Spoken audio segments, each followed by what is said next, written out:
So welcome to this third season of Season Day Scholar. And today we have got none other than the editor-in-chief of ES&T Letters, Professor Bryan Brooks.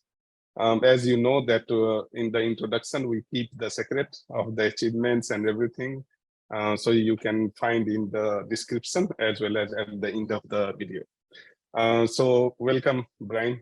It is a great pleasure and honor to have you on this program. Yeah, thanks for having me. I look forward to our conversation this evening, or this morning, rather.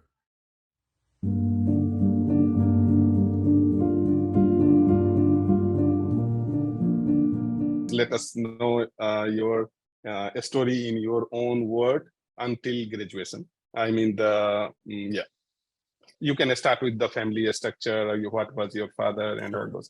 This is also a good time to acknowledge them. Yeah, absolutely. Well, I was fortunate to have very caring parents, and probably the reason why I work in environment and water is because my father, I was born in California. My father was in the forestry, which they now call Cal Fire, but he was an outdoorsy guy, and so we were always out doing things, and I think that really kind of influenced probably developing what I would even consider the beginning of almost like an environmental ethic. Okay. And so, but thinking about something with water or environment never really was a career thought for me. I was the first person in my family to graduate from college. And but I did have parents who I'm so grateful for, that they put a good work ethic, into me, and also always emphasize the value of education. So, when I was younger, of course, school came kind of easy to me, and I didn't have to study a whole lot, and it just made sense and it clicked. And I think I attribute to my mother becoming an avid reader.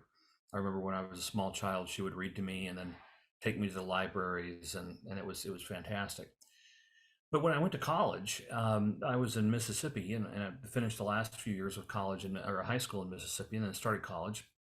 And I thought I wanted to be an optometrist, an eye doctor, and the reason why is because I would not have to work on the weekends, and no one would call me after hours after 5 o'clock. So you can see that my motivation was not based upon passion or curiosity. It was based upon an experience I had with someone when I was younger, and I felt that I was benefiting from that type of doctor, and so that was my motivation.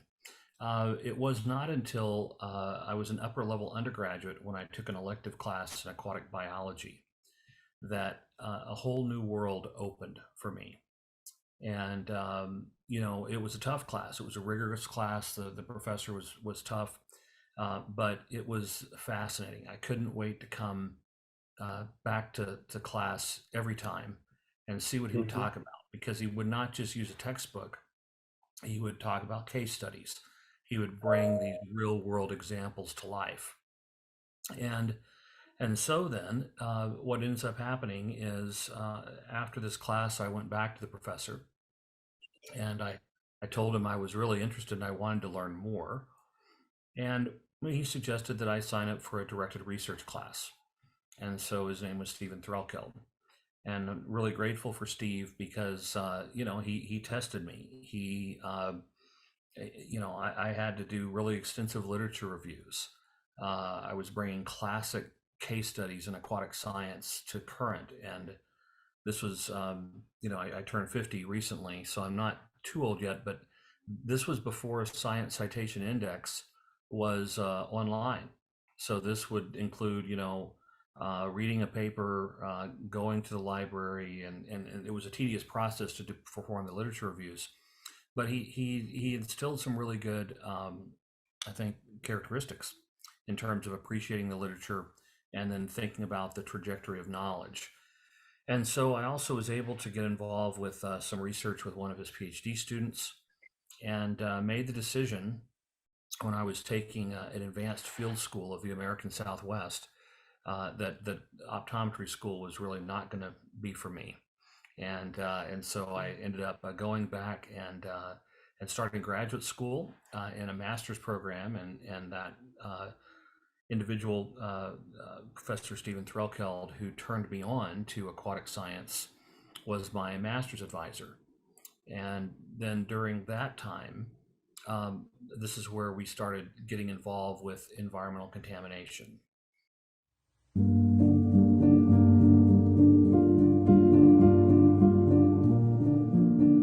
Were you a curious child or an engineer child from the beginning? How do you remember you as a child? Well, I don't know. I mean, I think I was always interested in being outdoors, right? And I was outdoors a lot in the natural world, camping and fishing and hiking and with my father, and it was really fantastic, right? And we had animals. We had like a little small farm, right? And so Mhm. cows and chickens and these types of things. And so these were the kinds of things that were really, I think, connecting me with the natural world. And so I was curious. I was always outside. But Mhm. but I can say with all honesty, I mean, the schoolwork was not too much of a challenge, and then I got to college, and I was distracted by, you know, uh, members of the opposite sex, and all the freedom that comes with college, I guess. But then as I took that aquatic course, that's really where it sparked something in me, and it was almost something I'd never thought about again as a potential career choice. So why not start learning more about this interesting topic? That's what I did, and I really haven't looked back since then. So, how many siblings? Two younger brothers. Two younger. So you are the bossy from the beginning. I was That's the what, oldest. Yeah, I was the oldest. Yeah. yeah, I am also the oldest, and it is very. I would say that this is a great blessing to have younger siblings. Also a great responsibility. And but I know that as an elder, we always need to sacrifice more. That is there. So okay, one common point.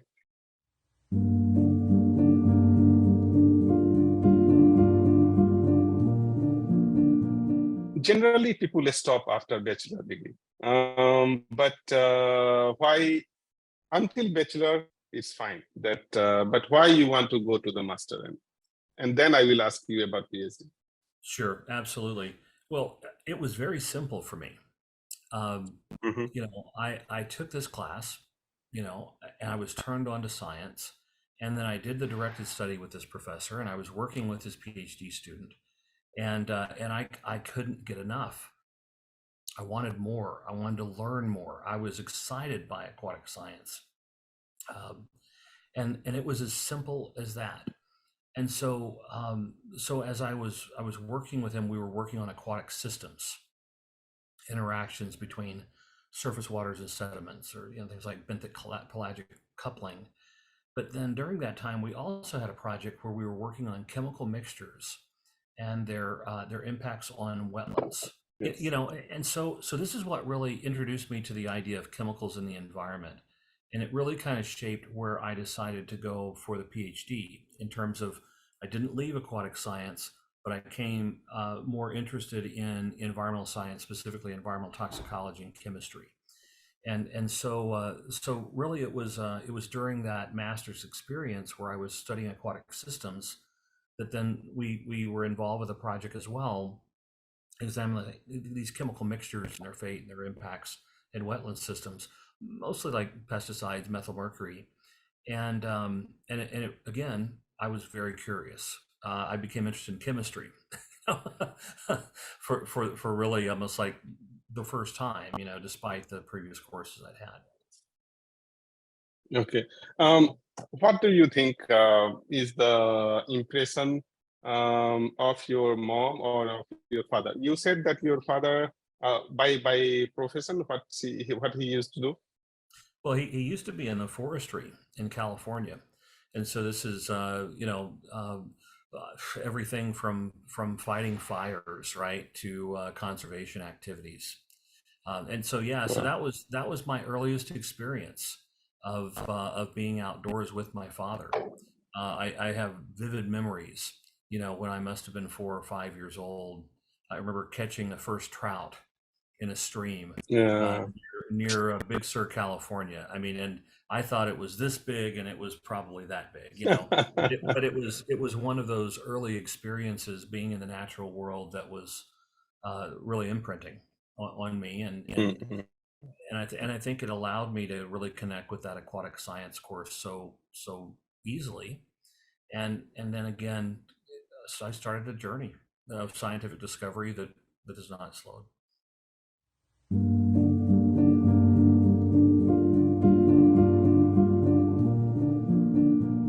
So when did you tell yourself, yes, I am going to do PhD, and how did you make that decision?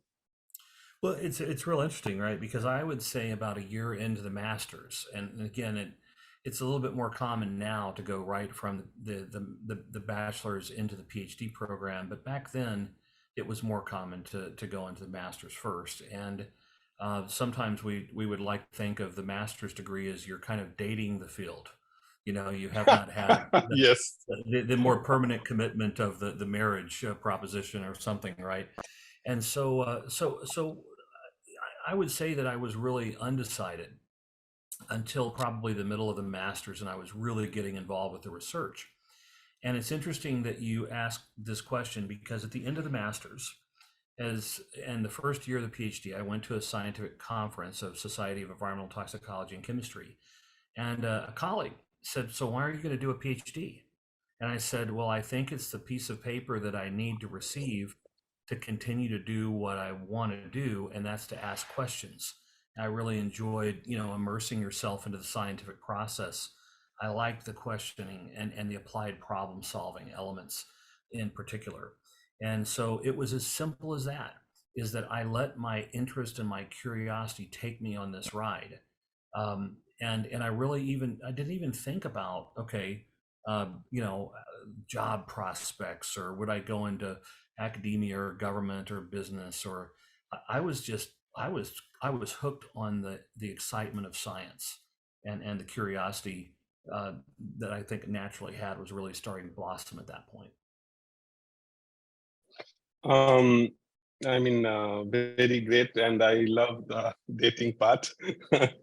And in many ways, most of the dating converts into the marriage by doing PhD. Um, but once you decide that I am going to do PhD, then the big question is from where and with whom, and on what subject or topic. How did you choose? Found the answer of these three? Yeah. Well, I knew I wanted to stay in the aquatic sciences, and I really wanted to get more experience in the environmental toxicology, environmental chemistry arenas. And so as I was reading, I Mhm. came across different people, okay, that were working on topics that were of interest. I was also talking with other colleagues and other professors. The pesticide mixture wetland study that I was describing actually had a number of universities, and it was a large consortium project. I think there were 10 or 12 PIs and like 40 graduate students. It was a very large endeavor, multiple universities, institutes. And so, so I kind of asked around and said, "Hey, I'm interested in this. Do you have any suggestions?" But I actually came across the names of the people that I primarily reached out to based on what I was reading. And this is where serendipity, I think, sometimes Mhm. is underappreciated in science. So there's a guy named Tom LaPointe who was working on streams, okay, and contamination in streams. And so Tom was really fantastic, and he had recently moved with a research institute from Clemson University to Texas Tech University. And so it was, again, a large institute and department moved basically halfway across the United States. And so what ended up happening there is I went out and I met with him, and I was really interested in some of the stream work he was doing with contamination. And as I was there, I started learning more and more about some of the arid water issues and some of these aquatic systems that were really only flowing because of effluent discharges. And so, as it turns out, after only one semester, Tom took a position as an institute director at a different university. in the Dallas-Fort Worth area of Texas called University of North Texas. And it turns out that sort of the fellow that if I had not ran into Tom that I really wanted to work with was already at the University of North Texas, Ken Dixon. And there was also another very famous aquatic toxicologist there, Tom Waller, some really other outstanding scientists, Jim Kennedy. And so I went with Tom as he moved just after a few months at Texas Tech to go to the University of North Texas and then pursued the PhD in environmental science. So I made a conscious decision not to go to a university based upon its national ranking. I was going to work with someone based upon my interest, the alignment with their intellectual tradition, the trajectory of their research activities as it aligned with my interest.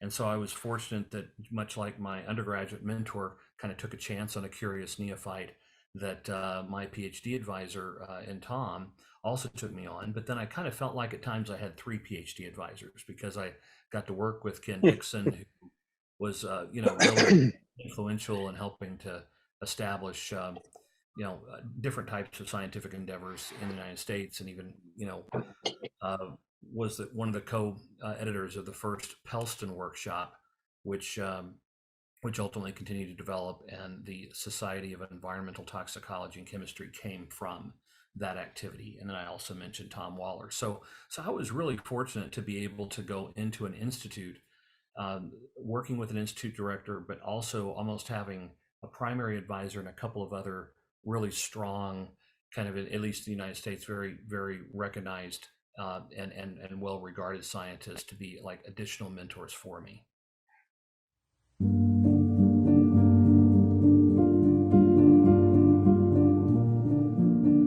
Okay, so you got the supervisor, you got the university, and that Texas become your, that rest of the life you are spending there. How did you get your topic? I mean, this is my problem of the PhD. Well, it's interesting, right? As I mentioned, I was interested in these sort of semi-arid and arid regions. And if you think about this, cities emerge, wastewater is discharged. I think for many years, rivers that had in-stream flows that are primarily relying on or even dependent on wastewater discharges were considered little more than conduits for waste. But then what you realize, of course, is that you're actually supporting downstream water uses. Anything from supporting the aquatic life and terrestrial, riparian habitats that are there, but then also the downstream uses for agriculture, for industry, and also for potable water intakes. And so, we really became interested in what we call these effluent dominated, effluent dependent systems. And so that was really where the sort of idea, the topic sprang, and working with Tom, who was also interested in taking this on. And in fact, we were going to build some stream mesocosms, so some artificial streams outdoors. And I had been involved with different non-flowing but standing water systems, so more of the lentic, okay, model wetlands, ponds, tubs, this type of thing. But these were actually flowing systems, and so as part of the PhD, fortunately, the first site that we were looking at was not going to work out, and so I kind of got what I was hoping for. We ended up putting it at the local wastewater treatment plant. And so the effluent from the wastewater treatment plant, before it went into the receiving system or a river, which then about a mile downstream goes into a large drinking water supply for Dallas, Texas, and other cities, we diverted that effluent, and that became the source water for these streams. So I had a different kind of PhD because I had to build this outside experimental stream mesocosm facility, okay, before I could actually do the research. And so there were a couple other graduate students working with us, and but I was kind of given more responsibility than maybe the typical new PhD student. And I think that's because I had a very rigorous master's program. and had a lot of experience with some of these semi-field and laboratory studies. And so that's what happened. So we basically started examining effluent dominated streams and some of the water quality issues there. That was the start, and then we can go on to how we got more specific and Yes, how yes, yes. surprising things developed. Mhm.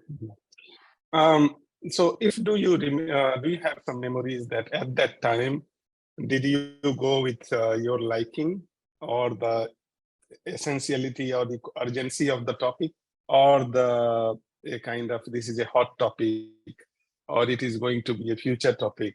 So what was in the mind while this decision making? Of how, as far as I heard you just now, it feels like it was, these things were not considered. That okay, this is going. No, Although so please. Yeah. no, no. I mean, it was really an interest, right? It was a curiosity, and if you look at the Dallas-Fort Worth region in Texas, is really instructive uh, from a hydrology standpoint, because it sits at the intersection of climate change and urbanization. So the Trinity River system in a developed country is oftentimes considered a worst case scenario for down the drain chemical exposure. In fact, many companies, uh, uh, EPA, why there's a landmark study that Ken Dixon, Tom Waller, and some of the others were involved with that basically was examining the dechlorination of effluent discharges prior to release. So most of the time we would just, chlorinate the effluent discharge for sterilization from a public health standpoint, but then it would cause Mhm. impacts to downstream uses. So that's where some of the, the really, definitive large scale studies happened, because the Trinity River south of Dallas is almost entirely flowing year round because of effluent discharges. So like Wow. 98% or greater. Okay. So this is a Mm. major river system. In fact, then it flows hundreds of kilometers downstream, and it's impounded in something called Lake Livingston. Now, Lake Mm. Livingston is also an important drinking water supply for the city of Houston, Texas. So, what you see through time is that as the population growth of Dallas Fort Worth has increased, so has the increase of the discharge, okay, and the stream flow downstream from the river. So Dallas Fort Worth's water consumption has been supporting, through what we call a de facto or unplanned Mhm. water reuse project, the growth and the consumption of Houston, Texas. And these are two of the largest metropolitan regions in North America. And so yeah, I was really taken by the curiosity. The first thing I started thinking about was actually metals. Okay. And I was specifically interested in cadmium because of cadmium Yeah. runoff from roadways, and so we really got involved with thinking about cadmium speciation, copper, silver speciation initially in these systems, and how that it would affect bioavailability and toxicity to aquatic life. But cadmium has some endocrine uh, activities. And so, because we were using effluent as source water for our stream mesocosms, and we would perform laboratory experiments, we collect samples from the field, we examine the mesocosms. Well, we had to start thinking about endocrine active, okay, substances as well, because I was looking at biomarkers in fish, okay, but Mm. also looking at bioaccumulation. But then that started some partnerships with some colleagues, specifically Christy Ferran, Dwayne Huggett, looking at some endocrine active molecules. And Dwayne so this included some of the endocrine active drugs. And it was interesting because had I stayed in Mississippi for the PhD, I would have likely have worked on human and veterinary endocrine disrupting or endocrine active drugs. So I was very familiar Mm. with that space. In fact, Allison Perkins at the time, or Allison Perkins now, Allison Nimrod was the maiden name then, did like the first EE2 studies with fish. And Allison was a friend of ours in graduate school. And so we're really familiar with some of that work, and by, Bill Benson and Dan Schlink and some of these guys. And so yeah, so then as you start thinking about, okay, well, I'm trying to interpret the responses that I'm observing based upon the chemicals I'm measuring. And this is all GCMS stuff back then, right? And derivatization. Well, then you start asking about other things. And Dwayne was interested in heart medications. We started working on some of the antidepressants, and then lo and behold, uh, we detected two antidepressants in their primary metabolites. This is right after the PhD. So I started a professorship. So I was very fortunate. You never see this anymore these days, but I got a professorship without a postdoc. Okay, and Yeah, I why? saw. Yeah, I was very lucky in that regards. Why I was successful, I think, is because I had very good mentoring, um, and and we were starting to work on at that point topics that probably helped me a little bit. That Yeah. working on topics as Dana Colpin had just published the ES&T paper, with Ed Furlong and Larry Barber and others, which of course is the most cited paper in the history of environmental science and technology. Wow. And when you say that one of the most cited paper in the history of ESNT, I mean, you are already a broad person, and it is really makes the things proud. I was asking because when I was doing PhD at the University of Tokyo, I sometimes I feel, oh, if I would have done on my own membranes, probably I knew that membrane was going to be a big thing. So might be that is there, but I think my heart would not be in there. And maybe I would have not excelled the way I excelled in environmental monitoring or water quality field or sustainability thing. So I can understand that. So here the message to my audience is that it's always interest and curiosity, because the curiosity keeps you going on. And that's what I think the kind of interface that you're providing as a risk hazard assessment expertise, water reuse or green chemistry or applied aquatic ecology. This I am reading from your the CV. That so it provides a very unique interface of the expertise. So it is. I would say that, suggest that everybody should follow their curiosity, not the market trend. It is a PhD is the something which you are going to live with rest of the life. Isn't it, Brian? Yeah, I think that's exactly right. I mean, I think students need to be aware of broader trajectories and dynamics and you know um, activities in the field, right?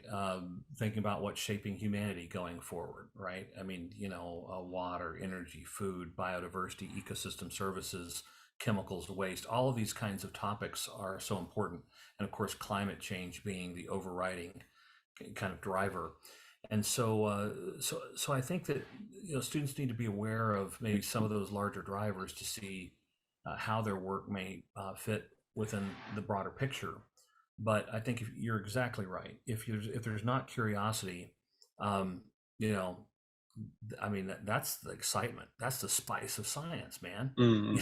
I mean we're able to ask questions, and sometimes we find out the answers that might actually be mostly explaining what we're observing, which is really really cool, right? And so for me it was that simple. And then of course when we detected the drugs in the fish in the field for the first time, that it really got a lot of people's attention, and we really started kind of going down past to understand bioaccumulation dynamics, some of the toxicological implications of those molecules. But what we also realized was, in a bit of a strategic way, is that drugs, we know more about them than any other class of environmental contaminants. Mm. And so it provided a really nice template from which we could train students. And we realized we could learn a lot through the study of drugs, which are pretty well characterized and studied, that we could then perhaps extend to understand other types of contamination issues that are mattering to natural resources and public health.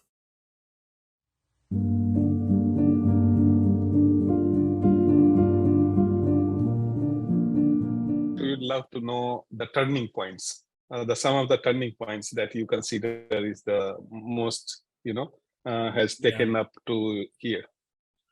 Well, I think there's a couple things. In terms of if I were to think about the specific turning points, it was that undergraduate class, number one, in aquatic science. And then it was the professor taking a chance on an undergraduate who was curious, right? To Mm. try to mentor him, and then Steve became my master's mentor as well. And then I think that the third is really when I finished the PhD. I finished the PhD, and I was 30 years old at the time. But I was able to secure a faculty position and a tenure track job right out of the PhD, which again is so challenging, and I was lucky, quite frankly. But I remember my grandparents being at my graduation for the PhD, and the ones that were living were there, and that was something that was a very proud moment, um, not for me as much as it was for them. That they didn't go to college, they didn't graduate college, but here their oldest grandchild, was and receiving a PhD. So I think those are really kind of cool milestones for me. But again, it's like once I got the PhD and I went on and became a faculty member, the curiosity keeps taking you. The work keeps going. It's like you receive a positive tenure decision. I don't know. I think I went to work the next day, and it never really affected, my thought process. So if it was not for that undergraduate class, and then if it wasn't for the same professor taking a chance on me to bring me in as an undergraduate research person, and then, if it wasn't the opportunity to wrap up the PhD, which then helped, launch me into the academic career. I think those are the most key, because if you remove them, it never happens. So I'm grateful So, for I mean, one again, the findings I would just keep on suggesting between the to my audience, that here you said that the number one diversion is a teacher of this aquatic sciences. yes. So many times the such teaching, such introductory subject teaching gave us a lot of great scientists, isn't it? Absolutely. The purest form of, I think, teaching is actually mentoring students, and so you can teach in a classroom. I think the purest form of teaching is actually in directed research studies. So in our laboratory, there are PhD students primarily. There are a couple of master students, and then there's usually a handful of undergraduates that are running around working with the graduate students. They're learning along the process. Some are finishing undergraduate honors thesis research. So, for example, one student finished in December, one will graduate in May. And so these are really bright and talented individuals, and so I see really the natural extension of my undergraduate really culminating turning point as passing along, right, what my mentors invested in me, right? So we're basically investing in the undergrad now, but these are serious students too, right? And so but they are finding their path, they're finding their passions, and they are curious. And so what I would relay to the undergraduate student is, if you haven't found your passion or something that really excites you yet, keep looking, right? And read broadly, right? Go talk to professors, right, that have expertise. Sometimes getting experience for a few months or even a year doing something you think that you want to do, it may prove to you this is not the path for you to take, but it could also expose you or introduce you to something else, and now I need to go in this direction. And so this is what we try to do with the students that we mentor. uh, let's have diverse experiences. Because I've seen, I've worked with hundreds and hundreds of 21 years now as an academic, work with many students. And so I've never tried to recruit them to do what I do, although a number of them have went into different aspects of environmental chemistry, environmental toxicology, environmental engineering.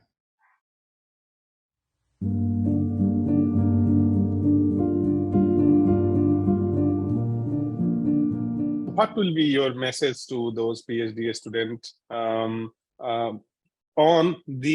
following? First, when they are deciding whether they should go for PhD or not, how to decide, how they should, what kind of question they should ask from each other.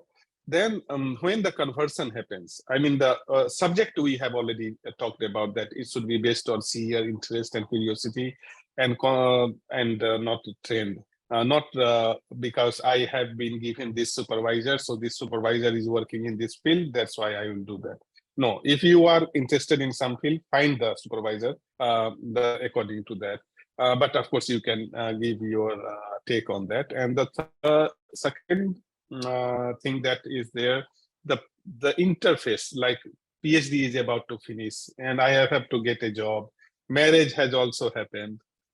So that, how to face that transition. So these questions. Yeah, well, I think we talked a little bit about, why to do a PhD, or why I did a PhD. Um, I think you have to go into it with your eyes wide open, right? And I think there's a couple of just practical considerations.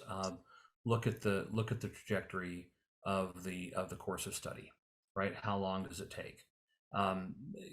This is usually a question that all PhD students are asking. I will be honest with you. I have never accepted a student who has asked me these two questions. What do I have to do to get a PhD? And how long will it take me to get the degree? Okay. Because you can look at anyone in my lab and realize it's 4 to 6 years based upon whether or not they had a master's or not, right? And so the course of study, but it's also that the magic is in the student. The magic is in you, right? It's not in me.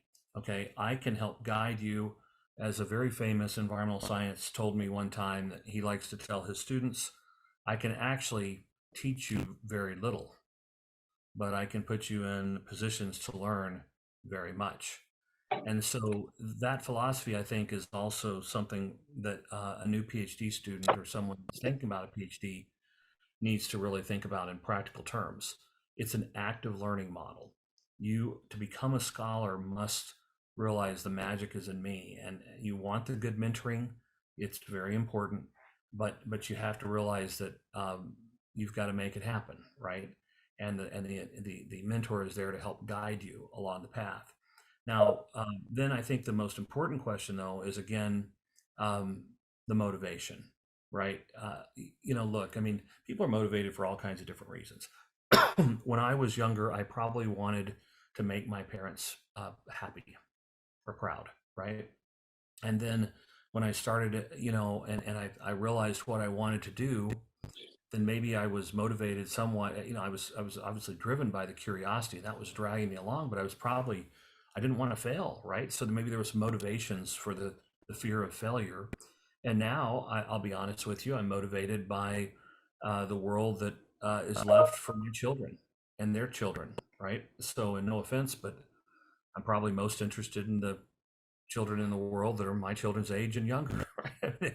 that's who we are doing what we're doing now, and I think for the rest of our career, aim to try to improve that situation for those that come behind us. And so I think if the person is really considering the PhD, you got to have the curiosity.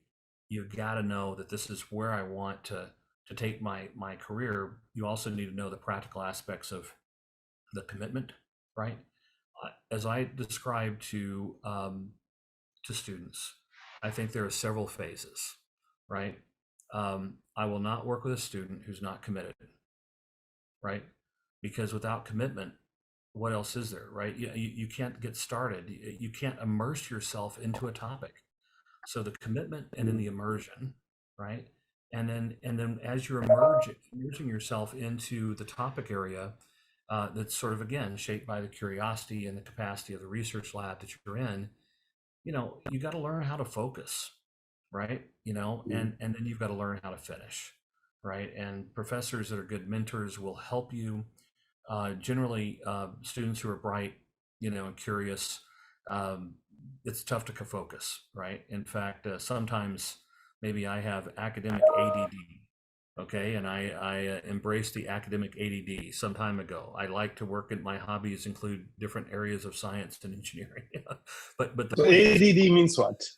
like attention deficit disorder, it's a kind of a joke. So it's Okay. actually, so attention deficit disorder is actually a serious disease. But sometimes, maybe you might hear someone say it's academic ADD, where I like to work in different areas. The young PhD student, though, they have to realize that this is okay, right? But and it can be a strength, but you have to learn how to focus in this specific area, and you have to learn how to finish the work that you're doing and demonstrate that you can ask interesting questions and deliver basically products from that effort. So yeah, I think the commitment is first and foremost.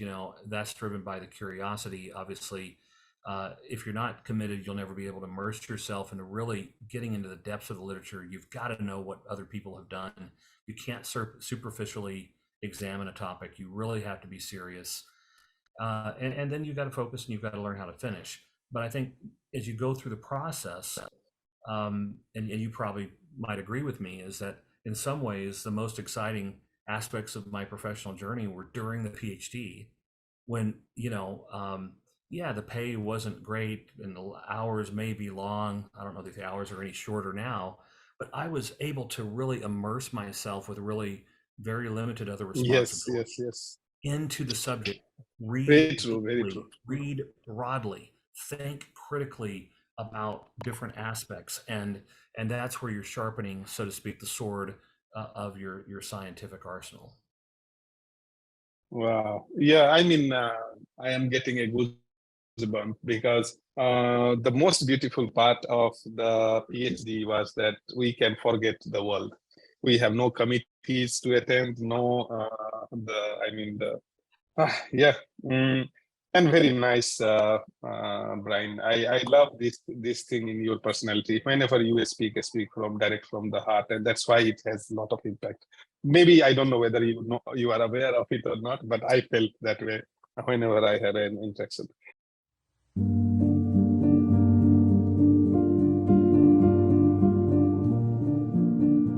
Tell me about the how to say the transition phase. That is also one of the difficult phase. People know how to finish, but when to finish, and also after finishing what? Your wife will look What? at the doubt. Your parents will look in doubt. Yeah. Well, yeah, I think for many years, my friends and my family thought that I was going to be a student for life. Would I ever have a real job? All of these things. As I mentioned, 30 was a big year for me. I finished the PhD. I actually got the faculty position, and I also was married in the same year. And so these were kind of three big things. Um, I think the transition point, look, I was looking at positions. And actually, I was very fortunate to get interviews for the first three positions that I applied for. And, the university that hired me, Baylor, had one of the oldest environmental programs in the United States, started in 1969 as the Institute of Environmental Studies. They also had long-standing aquatic programs. They had graduate programs in aquatics that went back well, now like 55 years. And so that was one of the things that really attracted me. Was I was familiar with some of the professors that had been there and were there, and so that was the transition point in terms of going to that university. It was also I mean, convenient in that some of the study systems that I had been engaging were only less than a 2-hour drive away. Okay. And so it wasn't like I went a long way away, and I was really interested again in these urbanizing systems, these, dramatic climate gradients. I mean, on one side of Texas, uh, to the far west, there's only a few inches of rainfall that they receive every year. But in the far east, it's like a microcosm of part of the southeastern or the eastern United States. So a dramatic rainfall gradient from west to east. And then the major river systems, the headwaters are in the arid northwest, and they're flowing across this landscape down to the Gulf of Mexico. And of course, along this transition point of all of these different watersheds, across the climate gradient are major cities, right? Diverse land uses, complex industrial activities. So it was a kind of an easy decision, and I was grateful to get the offer from Baylor again. And but again, I think that the reason why I was successful is because I had good mentoring. And really, the last year or two of the PhD, they were treating me like a postdoc, and I was helping to mentor the students, and I was helping to write the proposals, and I had already set up a lab from scratch. Okay, and so we walked into an open lab. So a lot of the things that I had to do as a new professor during the transition are the things that I think ideally you would get through a postdoctoral fellowship. I actually was able to pick up a few other additional things, I think, because the primary PhD advisor, and Tom, was an institute director. And so I had more responsibility, quite frankly, to help coordinate the lab activities and set the lab up from the beginning. And then, as I mentioned, build the stream facility before we could do the research. So the transition to the academic job actually went much smoother, okay, because of the experience during the last of the PhD, and the PhD, the first of the PhD, went much smoother because of the mentoring that I received as the master student. So you can see that it was a building block upon a building block and a building block of good mentoring. And that's one of the things I'm so grateful for, these mentors that took time to invest in me. So, yes, I mean, my transition phase was also very nice, very, very pleasing, because my PhD was still 6 months to be submitted, but I had a offer of postdoc. So I never gone into that panic mode and like that. But here we want to, even if we have not experienced, but what is your suggestion that if somebody goes and sometimes have this period of finding job, what they should do? What they should tell themselves, and whether there should be any self-doubt, how to fight with that? Well, look, it's tough. I think that the idea of self-doubt and sometimes what we call imposter syndrome is also an issue, right? So what is Because this imposter syndrome? imposter syndrome has been described as, am I really good enough? Or I just received a PhD, do I deserve it? Hey, I just received a faculty position. Did they get this right? Am I the right person? But I think sometimes people will struggle with imposter syndrome their entire career. Maybe even as you are becoming a more senior person, you're thinking about, but am I as good as my mentors at that stage in their career? So this is a bit of the self-doubt or imposter syndrome that is real. Okay, and I think it's just something we should acknowledge, and we should support people, because I think oftentimes folks will think that they're thinking about this in isolation, but realize that I'm probably sure I've had imposter syndrome at times in my career, and many people do, right? Most people do, probably, to be fair. So I think what you really have to do is think about, okay, so then, what am I really interested in doing, right? What does the world need, right? What do I think I would be content doing, right? Look, I've had postdocs that went on to academia, to industry, to government, and they're all having wonderful careers, right? And so oftentimes there are really fulfilling careers outside of academia. In fact, I think the job prospects will continue in this space to increase. Just in the United States alone, there are at least 70,000 open positions now in public health, and at least 30,000 open or unfilled positions in environmental health or environmental public health. So those are just examples of workforce shortages in just one country. Post-pandemic, it's put stresses on a lot of systems. And I think we're going to continue to see some job demand for some time. So I would just encourage the student, look, if you finished and you're really kind of thinking about what's next, why not take a postdoc, maybe in a slightly different area, but you could bring something to the table. Think about this new skills you can learn, right? Maybe it's new laboratory techniques, maybe it's new modeling approaches. But think about how that would connect and build intellectually from your capabilities, add perhaps more tools in your professional tool belt, that then positions you very uniquely. I think you should be thinking about this with any postdoc, to be able to continue to ask sort of unique questions, right? Building from what you have done, thinking about the types of skills and expertise that you could glean from the postdoctoral experience to be able to take you to the next step. Sometimes it's two postdocs, right? But the point is that Mhm. yeah, I would think about maybe taking a chance. Yeah. I mean, the kind of replies you are giving, we are going to little bit overshoot the time. I am telling you in advance. But what a beautiful answer. In fact, the example and also telling and also giving the data. So data, then your previous experience, then the message comes.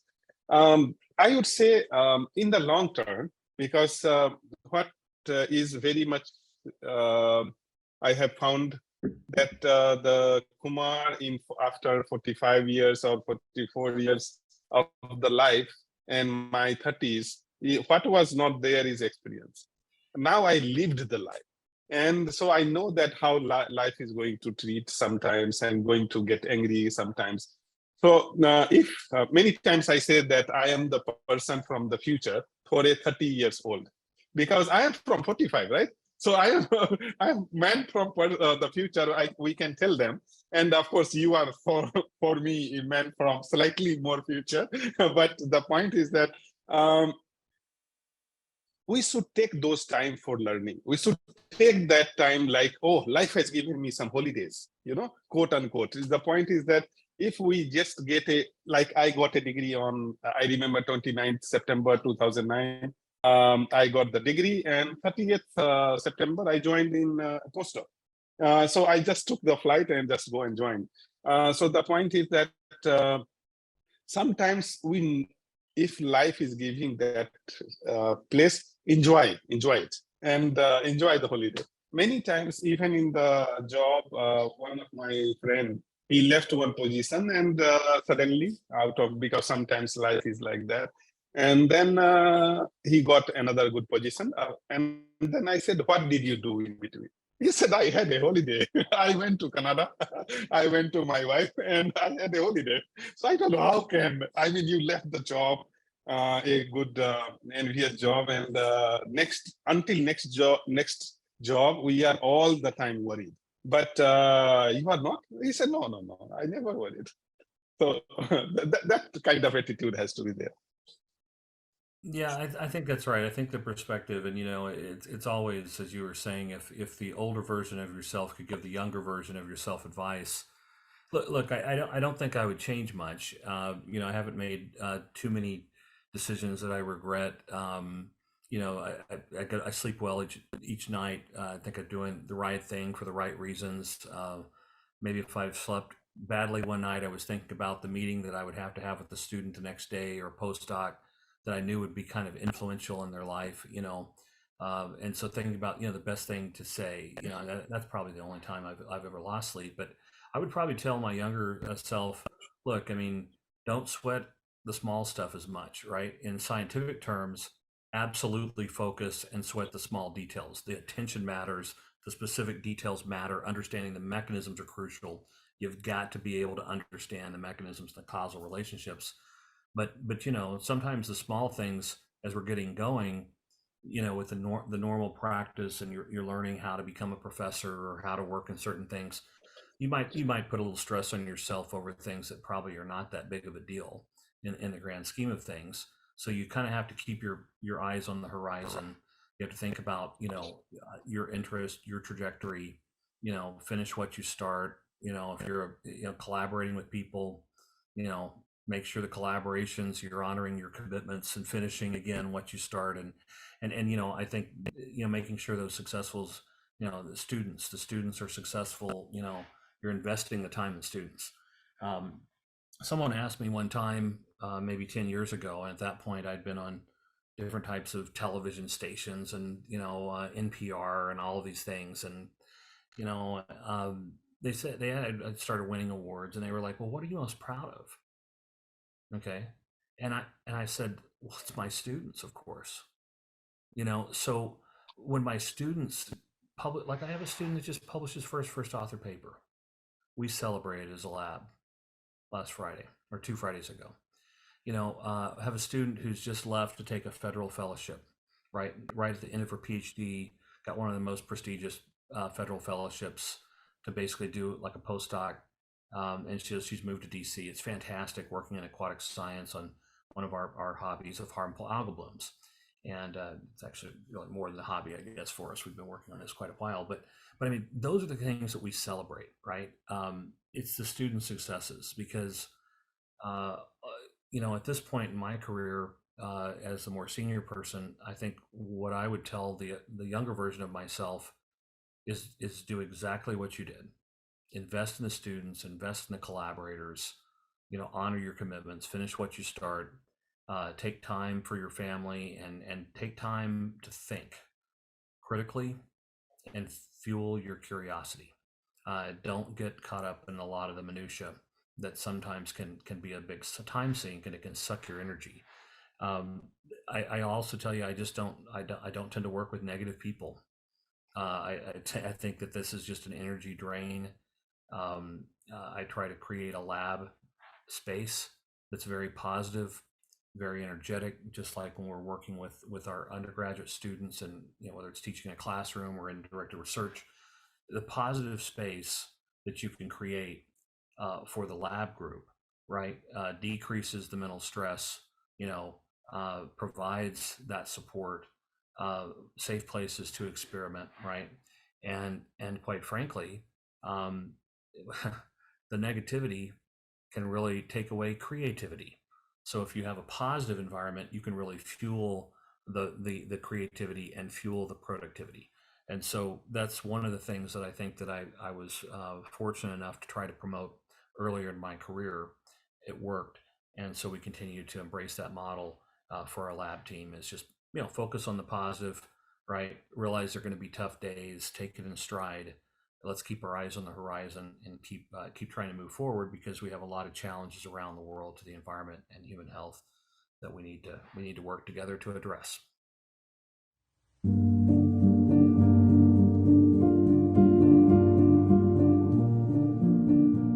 What do you mean by negative people, and how to recognize them? Well, it's tough, right? I mean, sometimes these are personality driven. Sometimes folks are really insecure, and they can kind of be very kind of like a just negative energy, and Mm. it's very difficult to work with, and that when it takes a lot of your time to just get past almost like the interpersonal stuff. You know, I've been fortunate to work with some of the very best people in environmental science and engineering in the world, and from the time I was a grad student, interacting. What I found is that the biggest names are the most gracious. The biggest names are oftentimes the most giving. And look, there are egos out there, but I think there's a lot of really committed uh, scientists and engineers working in the environmental space that are really working to cultivate the broader community. And so you won't run into a lot of the negative stuff. People will respect each other's views and just engage each other as colleagues, because the perspective is look, we've got to learn from each other as a community. We've got to work in our own ways with our own expertise to address the major issues that really are facing the planet. And so I think in that regard, yeah, you can pick up the vibes on who Yeah. may be more positive or more challenging to work with. And usually if you can keep the energy flowing in the lab, it's very positive. Yeah, the productivity, the creativity will roll. Yeah.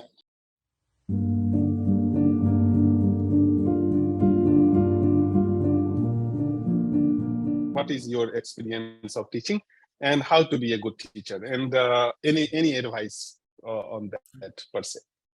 Well, it's interesting, right? I mean, I've developed a number of different courses during my career, from the undergraduate to the PhD level, in environmental health, in environmental toxicology and chemistry and risk assessment. field techniques. Work with a colleague who's been leading that. It's really fantastic. Water management, number of courses, right, over the years. But again, from the freshman to to the PhD level, and and even in the curriculum development. I've had a chance to be involved with developing not one but two undergraduate degrees: a Bachelor of Science in Environmental Science and a Bachelor of Science in Environmental Health Science, a Master's of Science degree in Environmental Science, and then served as graduate program director. Again, all these things working with our colleagues when we launched our PhD in Environmental Science. And then most recently, we have a Master's of Public Health exercise. I've been working with colleagues with a concentration in environmental health science.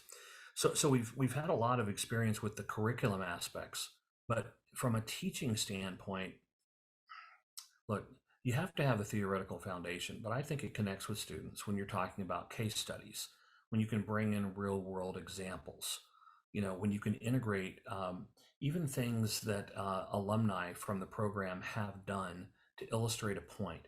You're trying to bring to life with this, with that class, something in the textbook. And we have to realize, of course, that the textbooks are always dated, right? And this is just the way it works. I mean, the information in the textbook, even if it's published this year, is dated for a few years, right? And so as active researchers, we can oftentimes be effective teachers if we try, right? Because we're more up to speed on the more current information. We can illustrate the principles. So, but we also, just as a matter of the way I was trained, we engage with the Socratic style, of learning and questioning. I'm a big fan of trying to promote critical thinking as best we can. And if you're memorizing and then regurgitating the results on an exam, look, this is done around the world, and it'll continue to be a primary model. But I think there are ways to even develop exams where the students are able to learn through that process, demonstrate what they have learned in creative ways, and that actually can be really, really more valuable in some ways, for the students themselves. And so yeah, I think different approaches over the years, right? But I tell you what, I've been fortunate to win a number of teaching awards, and maybe some students don't like the approach I've taken, but there are hundreds and hundreds that have, and they've done really well. And I can't graduate undergraduates even fast enough because they're getting jobs left and right. And of course, the people are calling us, seems like all the time, wanting the PhD students, from our labs. We can't graduate the PhD students fast enough. So yeah, so I tell you, if it wasn't for teaching, I think this would be a very boring enterprise in academia. In fact, it wouldn't even be academia at all. We may as well go and work in a different setting. So I think the times I've had a conversation with an 18-year-old person is it's the most humbling. Yeah. Because I can look back on many of these conversations with people 18, 19, 20 years old, and you realize that you maybe had a 10 or a 15 or a 20-minute conversation with them that actually Change their life. Change the directorate. Yeah, and yeah. I mean, I am a little bit. I feel that if you would have been a actor, you would have been also successful, because you have so much emotion when you say anything. That is a rare the attributes that I have been observing for quite some time. But the conversation with this 18 years old, many times I never knew, because for us it is just a maybe 10 or 50 conversation of that week, one among them. But for that person, it may be the first ever talk with such a person or something. So many times I realized that later on somebody said, sir, you told me to do that, and I did this, and I got this. Many times people think that I maybe because of ADD, I put something on LinkedIn, but I have seen many people coming, young guys. I am not putting it for my competitors or my peers or those who, I am putting for those, the people who are looking up to me for inspiration, for learning. They want to follow my footprints. And they may get back and says, that I got this from you. And that time it feels like life is fulfilling. So I exactly concur the whatever you have just said. One more thing I have seen is that most of the research ideas is in the class. I mean, when I am making them understand with PhD, I am little bit with having conversation clears the ideas. So whether it is PhD scholar or postdoc or something like that, with colleague or with seniors, but in the class it is different dynamics. And many great things that okay in the heart I come to know, yeah, I am going to do that now because so such things happens with you. No, it's I think moments of inspiration happen often, and maybe even when you don't expect it, right? Mm-hmm. I think sometimes just reflecting on an experience like you're saying, or sometimes like if you're even working on a proposal, right? You might have an idea that takes you, and you're like, oh, I need to write a proposal to do that next, right? And so sometimes people they don't like the proposal writing process or but to me that's also a really exciting experience, right? Yeah, yeah, Because yeah. the Mm-hmm. creative juices are kind of flowing, and Mm-hmm. um, but I appreciate your comment about being in the classroom, because again, you're connected with the material, you're examining the material, and you're engaging others, right? And sometimes, man, you'll get wonderful questions from Yes, people yes, of all yes. ages, right? I remember one time I taught a first year honors class, so all these 18-year-old students, and I walked in the first time into the class. The student asked a really good question, and I walked out and I thought, this is going to be a great term because it's just the students were engaged, and yeah, so I mean, again, teaching is fantastic. I think the lecturing, obviously, we've always enjoyed, but I really appreciate the opportunity to engage students in more directed or experiential learning outside the classroom.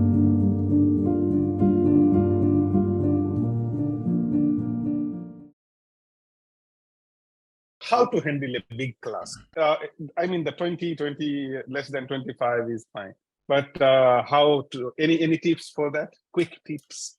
I don't know if I've got any tips, but it's an art, right? I think it's a challenge, Yes. and I'll have to say I'm probably not the best person to ask about this, because most of the classes I'm teaching are 50 or smaller, something like this. But it is an art form to engage the large lecture hall, right? Of course, I've given many lectures with many hundred or even thousands of people. I would hope that Yeah, that's that what public that speaking. Yeah. yeah, but that's a different style, right? And that's oftentimes to technical audiences. So how to connect at the really in a real way with the 18 to 19-year-old student, I don't think I'm the best person to ask on this front, but I do think that some of these early classes are the most important, even if it's just the one concept, the one point. Maybe it's the one story that illustrates a relationship or interactions between components of a system that I think can stick with students. Uh, at least that was some of the things that I recall in larger lecture halls when I was an undergraduate. Yeah, I mean, because it is relevant to this, and I have by default you go to places and talk, address a lot of people. Anything on public speaking? You know, I think when I was younger, I would practice. Okay, but going through the slides, I think you almost get a bit of a sixth sense after you've lectured a lot. You kind of know, if it's a 15-minute talk or a 12-minute talk or a 40-minute talk. So you're able to kind of dial it in. You can think about the concepts. I think the transitions between points is really Mhm. key in terms of public speaking to make to make sure you're taking the audience with you. But I think the most important thing, for students to think about in public speaking is or even giving a presentation at a scientific conference is to have a story to tell, right? You must have a story. And so if you can tell your story, right, you'll probably be just fine. And so, but I think there's also some other strategies. You know, in the United States, we study, or we celebrate every year Martin Luther King Jr. Day. Okay, and I'll have to say that every year, for many years now, I go back and I listen to a recording, sometimes more than one, but I always will listen to the recording of his "I Have a Dream" speech that he gave at this very famous march in Washington D.C. at the Lincoln Memorial. So a very, very famous time in U.S. history, very troubling time from a race relations standpoint. But if you look at the approaches of some of these incredible orators, you know, sometimes they will repeat the same concept, okay, several times, okay. And so this is a strategy that we've used before, and I think it can also be effective if you are, you know, speaking in public. You know, if you've got 3 key points, if you can, you know, repeat and reinforce, okay, the key points during the story that you're trying to tell, I think this will also resonate with the audience, and it will also help them to remember perhaps some of the content of your presentation a little bit more clearly. Wow. I mean, yeah, I'm getting, you know, I'm happy because I am getting good trade secrets out of you very Yeah, quickly. I'm an I open can book. I have nothing to hide. So actually, I have seen in your CV what is most impressing for me is a strategic leadership. And you described that what you contributed. And this is one I am going to put in my CV now. I'm going to tell you. I will not refer you anywhere, but this column I'm going to have it.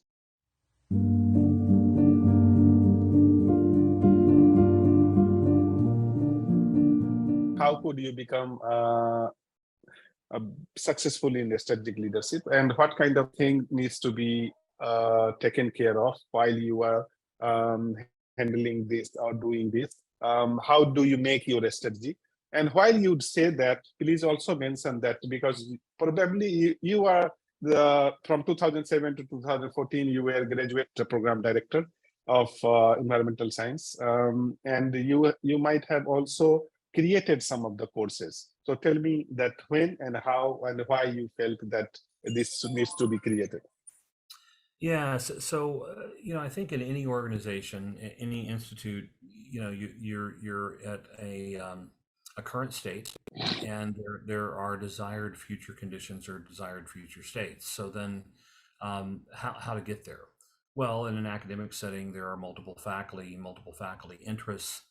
There are also different areas of expertise and capacities. You know, probably no university is the best at anything in the world, right? There are many good universities.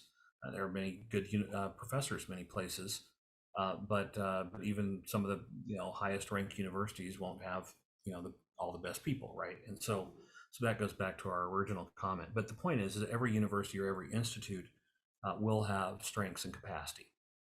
And so at the university level, we've been involved with developing different strategic plans to launch new, you know, graduate programs, undergraduate degrees, and also even interdisciplinary across campus types of activities. So the key is, I think, is to make sure that you have good colleagues to work with, right? And you are cultivating again that community idea that moves us from our current condition to that desired future state. So yeah, so I've been fortunate. Probably when I was a new professor, I was given too much responsibility for program development, but I learned a lot through the process, and was able to work with more senior professors who I'm grateful for learning some things. You know, again, some trade secrets from them, so to speak. But yeah, I think it's all about working together to try to think together.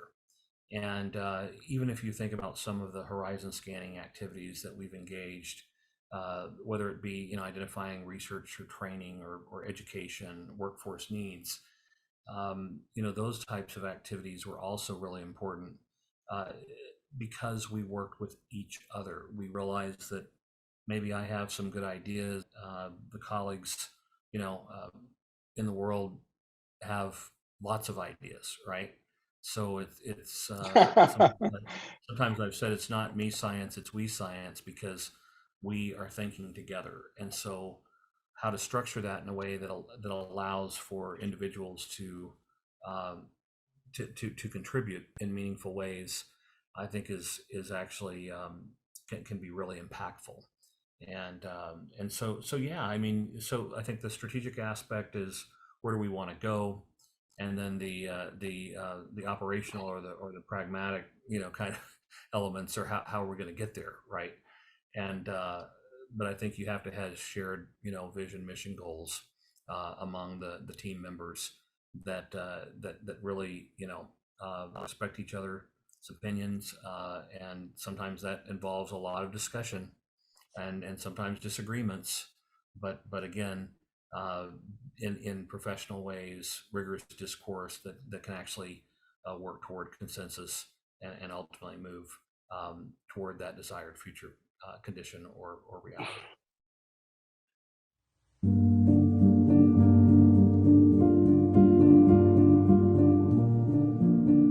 How did you transition in the academic administrative role? When was the first break? Do you still have some desire to become a president of some universities or some dean and deanship and all that?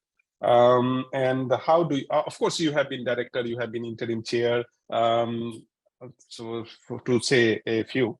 But when an academic should be taking up the administrative job, and if they take up, how to deal with subordinates and superiors? Well, it's a big question. Personally, I don't know that I've been recruited to be a dean at other universities, and I really haven't pursued those opportunities because right now where I'm at in my career, again, I think the curiosity is still taking me, right?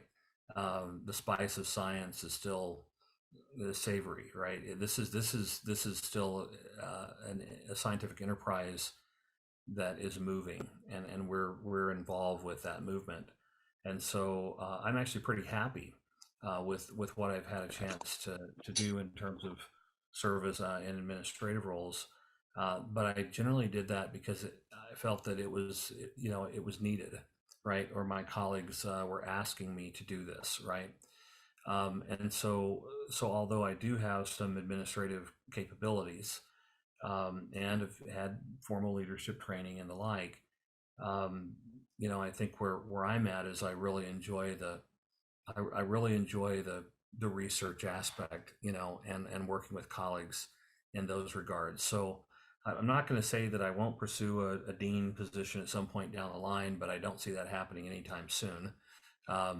Because quite frankly, the type of personnel interactions that I enjoy the most are working with my colleagues, working with the students that we're mentoring, working with collaborators, whether it's in the United States or, we're working in multiple countries around the world, right? In fact, we have work going on, I guess, right now in 6 continents, right? So it's that's the kind of thing that I really enjoy. And quite frankly, it has a much less dynamic and responsibility for personnel management than you might see as a dean of a faculty or something along those lines. And so that's just where I'm at. I like being involved with the science and plan on continuing to do that as best I can.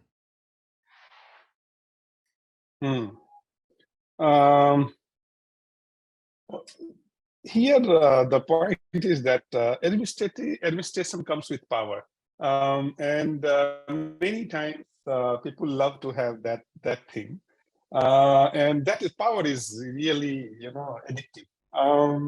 Of course, staying a researcher, you will be praised, you will be held high, you will be known in the world, but the power per se will not be with you. To recruit somebody, to give a job to somebody, to strengthen somebody or to punish somebody? I mean, so how can you be far from this kind of power? Don't you love powers? You know, I don't think I've ever sought that type of you know position. In fact, I've always been a bit suspicious of people that are motivated to be in a position because they wanted, you know, the stature of the position, or they felt like they could wield some power. You know, I'm a big fan of shared governance in academic settings, right? If these are colleagues thinking together and working together.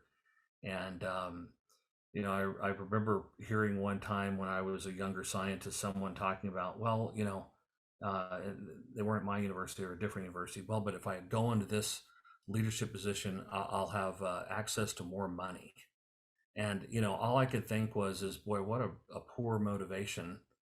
Because again, where I'm coming from is uh, curiosity and research and scientific enterprise, and you know, and quite frankly, on this planet, we have major challenges, right? I mean, we have pollution issues, we have health disparities, we have biodiversity losses that are unprecedented.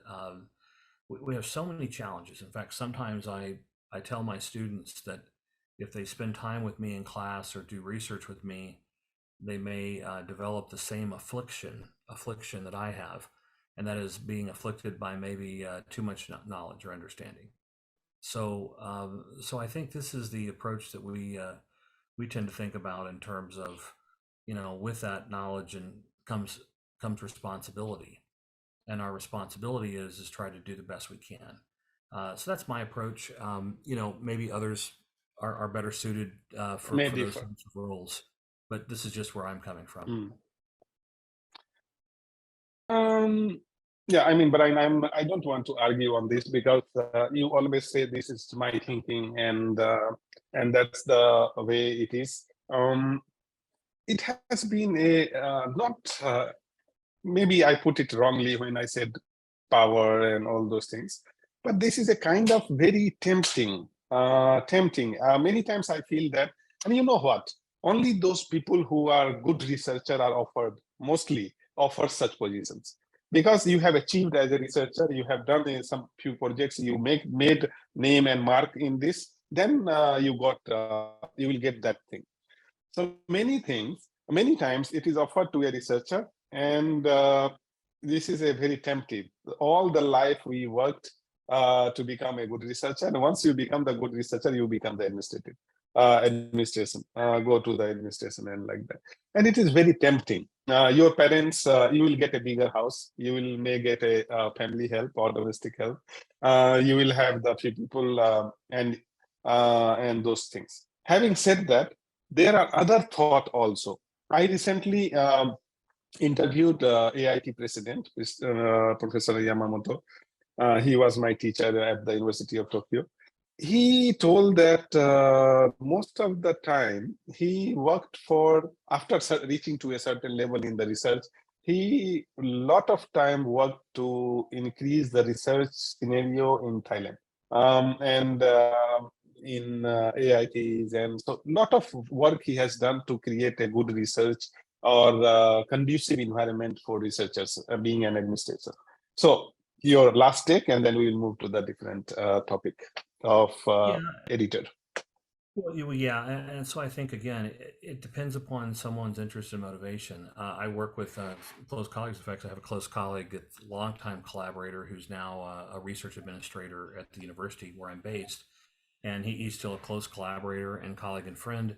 And but this is the path that he chose. I think he chose that path um, for the right reasons in terms of to support the community, to serve the community, and I think he's doing a fantastic job. I think that, again, where I'm at is maybe my perspectives change down the line, but I guess I'm not really motivated, right? In for those types of activities. I'm still guided by my curiosity and motivated by, you know, new ideas, collaborations, working with the students, you know, hopefully trying to do my part so I can, you know, tell my kids that I tried my best, you know, and so Mm. that's kind of where my motivation lies. But I'm grateful for Yeah. people who are very good administrators, especially the ones that I work with.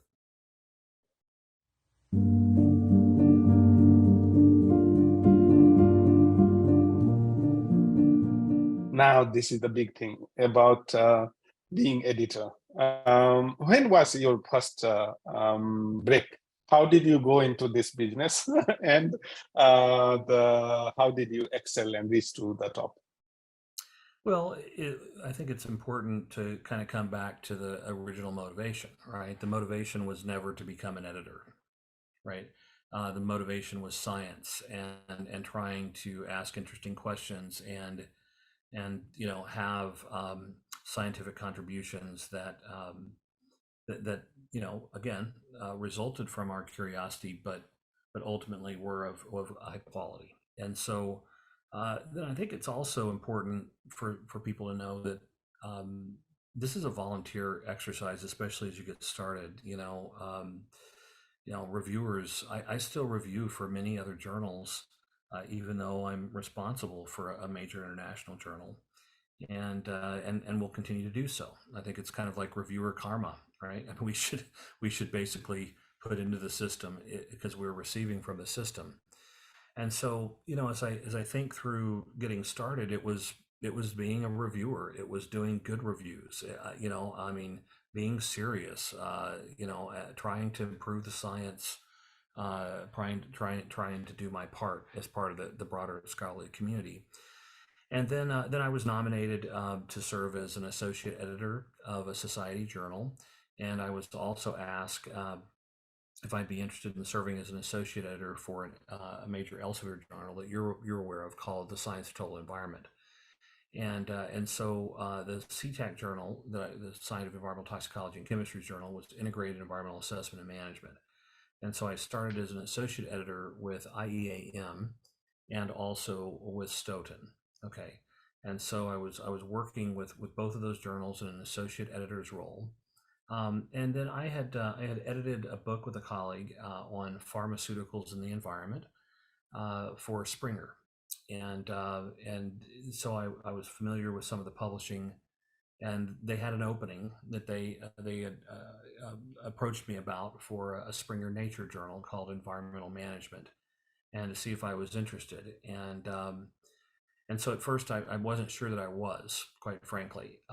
And so, but we had some conversations probably over about a 6-month period. And then, I was grateful for the opportunity to be able to take it on as editor in chief in 2014. And so, again, I think there was never the motivation to have the title of associate editor, of a Q1 journal or something like this. I went to work with the Society Journal, and then the Science of Total Environment, which is a major multidisciplinary journal. And so you oftentimes contribute to the places that you would publish your work or read. I also then served as also an associate editor for Environmental Toxicology and Chemistry, which is the flagship journal from the Society of Environmental Toxicology and Chemistry, and that's the journal where I published most of the or more papers there than any other journal. I've tried to support the society journals quite a bit, and routinely are taking students to CTAC and ACS and other places to present their work. And so then we again working with colleagues, right, to try to develop better experiences for authors, try to never compromise on the quality of the science. And so, environmental management, I think we were able to work with our colleagues to do some things that at least the numbers say the journal's been improving, but it's a long-standing, well-regarded journal in the environmental science, social science space. And then, I got a call from the American Chemical Society, and they indicated that I was someone that was shortlisted for environmental science and technology letters. And so I was asked if I would put forward a vision statement.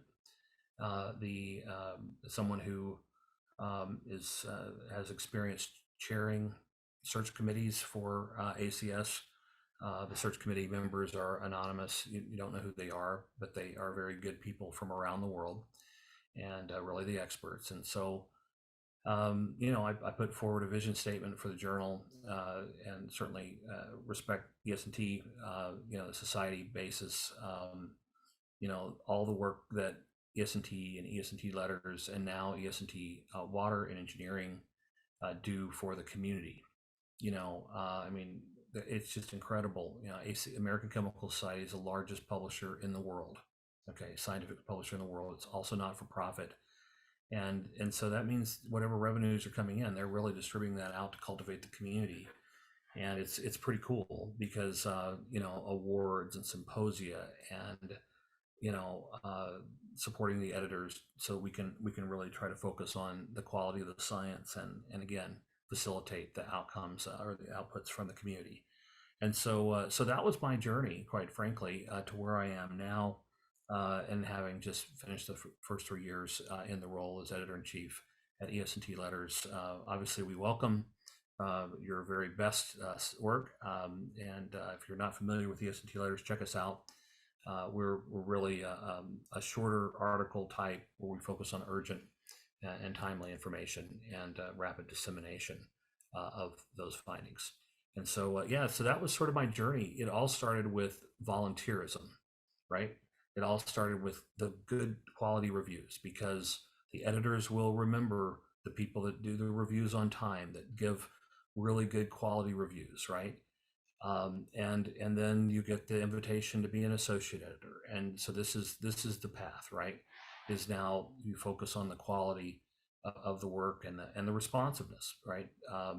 All of us want our papers reviewed fast and with high quality, right? And so this is what we all try to contribute to the overall system, because we are all in this together, right? Regardless of what country we live in, we're on the same planet, and the planet needs advances in environmental science and technology and health to be more sustainable, more just as we move forward.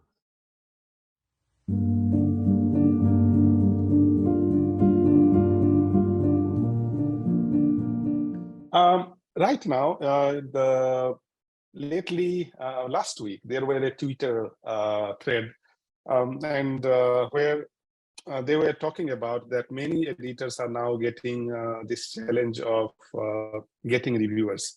One guy was putting it, they said that this is my 100, I got the one invitation accepted after sending 100 of them.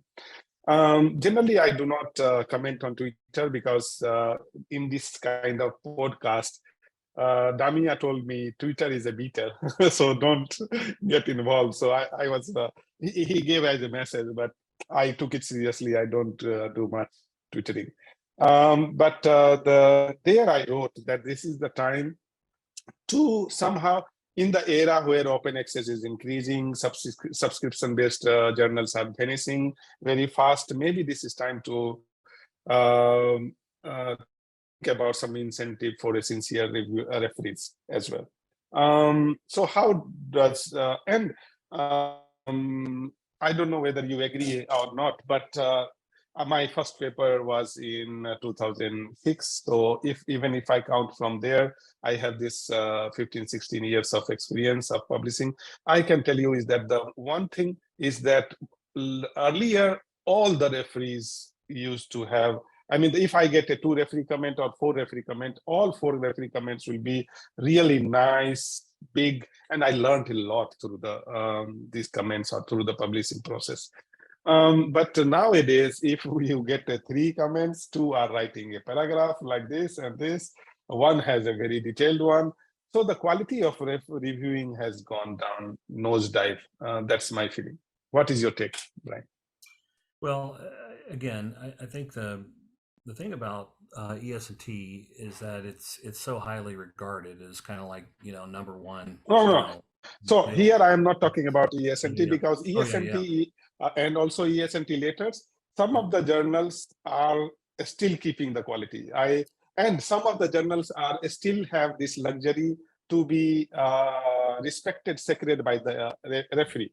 So even if I am a person, I will I will review ESNP papers entirely differently than some journal Y or Z. Well, it's interesting, right? So, I think that's what's so humbling about working for a journal like ES&T Letters is that, look, I mean, the best people in the world review for us, and they do a good job, and we're so grateful. But I think, why do they do this? I think it's because they realize that we're part of a community, right? And it's not a club; it's a community of environmental science, technology, and health researchers that are really serious about what we're doing and trying to support, um, the world, right? I mean, so if you think about it, I mean, take all the people working in environmental science, technology, environmental health, put us on a boat in the middle of the ocean. If the boat sinks, the world's in trouble, I think, because what we do is we're inherently working on natural resource issues, right? I just penned an editorial in the January issue where we gave out the Outstanding Achievement Awards in environmental science technology to Beate Escher, who's based in Germany, and Urs von Guten, who's there in Switzerland. I use the example sometimes they talk about in survival science. You can go about 3 minutes without air, about 3 days without water, and about 3 weeks to 30 days without food, right? So it's the rule of the threes, or the rules of three. Well, but if you think about that, we're all working on water and food, and we depend on air, and of course, maybe the biggest burden from a cancer standpoint on the planet is degraded air quality. And so, what we do in environmental science and technology, I argued, is we're engaging the survival sciences and engineering, right? So that's really what we're engaging. And so, I think the community, we're fortunate to have very good reviewers. We're grateful. In fact, we're in the process of picking, our best reviewer award winners for 2022 right now. And so hopefully we'll be able to report that in the next couple of months in an editorial in ES&T Letters. But your point is absolutely well taken. The amount of content that is being generated by the scientific community has never been higher. It continues to go up. And, we don't just publish in, ES&T or environmental toxicology and chemistry. We continue to publish in a variety of places. Our research lab is very active. We have a lot of interests, and so these range from harmful algal blooms. So there's 2 papers with colleagues that are in the ASLO, Limnology and Oceanography Letters journals that have just come out. Well, that's one example. Or maybe we're working more on the chemistry side, or maybe more on the biology side. So we're going to those journals that are really best suited for the type of content that we're producing. And sometimes you have different options, but for the student, or that's really thinking about where should I try to go, I have never chased an impact factor. I never have, and I surely hope that I never will, because the impact factor, we know there's many of bibliometric studies that have indicated that, look, the impact factor is always driven by a small number of papers, right? And the quality of the individual contribution does not equate to the impact factor of the journal. Now, it is an important measure, right? And all journals are monitoring this. As an individual researcher, I'll tell you though, that I've never really been driven by impact factor. I've been driven by, okay, where are people publishing papers related to the kind of work that we're doing, right? And that tends to be the places that we go. It is more challenging, right? I mean, I think my I won't say the journal, okay, because I have been affiliated with multiple journals, and and you mentioned Damia, and Damia came in as editor-in-chief when I was with Stoughton, and obviously we worked together to help shape the direction, with our other colleagues, Adrian Kovac, so many others, right, with Stoughton, and the journal's really grown substantially. I remember asking 27 people to review a paper, right? And so sometimes as an editor, it is challenging, but if somebody continues to tell you no, right, you might ask yourself, is it the edit, is it the reviewer, or is it the paper? Right. So sometimes the paper may not be the highest quality, and that's the biggest challenge, right? Is that no one wants their paper to get desk rejected, right? I've had to do this, many times, and I've had it done to me before. Okay, in fact, working with some collaborators, we sent a paper to a journal, and we're sending it to another journal because they didn't think that the paper was a good fit for it, right? And so I don't think this should, for the new PhD student, get you frustrated. I think it's just part of the process, and but focus on uh, the research question, not where I want to publish this paper or what do I have to do to get a paper in this particular journal. I think if you're guided by the research question, the rest of it tends to work out. It's the quality of the science, it's the quality of the research question, really moving something novel forward.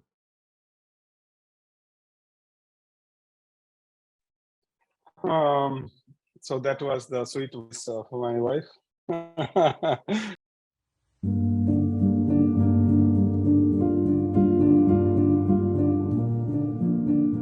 Desk rejection is the nowadays is being not understood well throughout. Many papers are getting rejected like anything.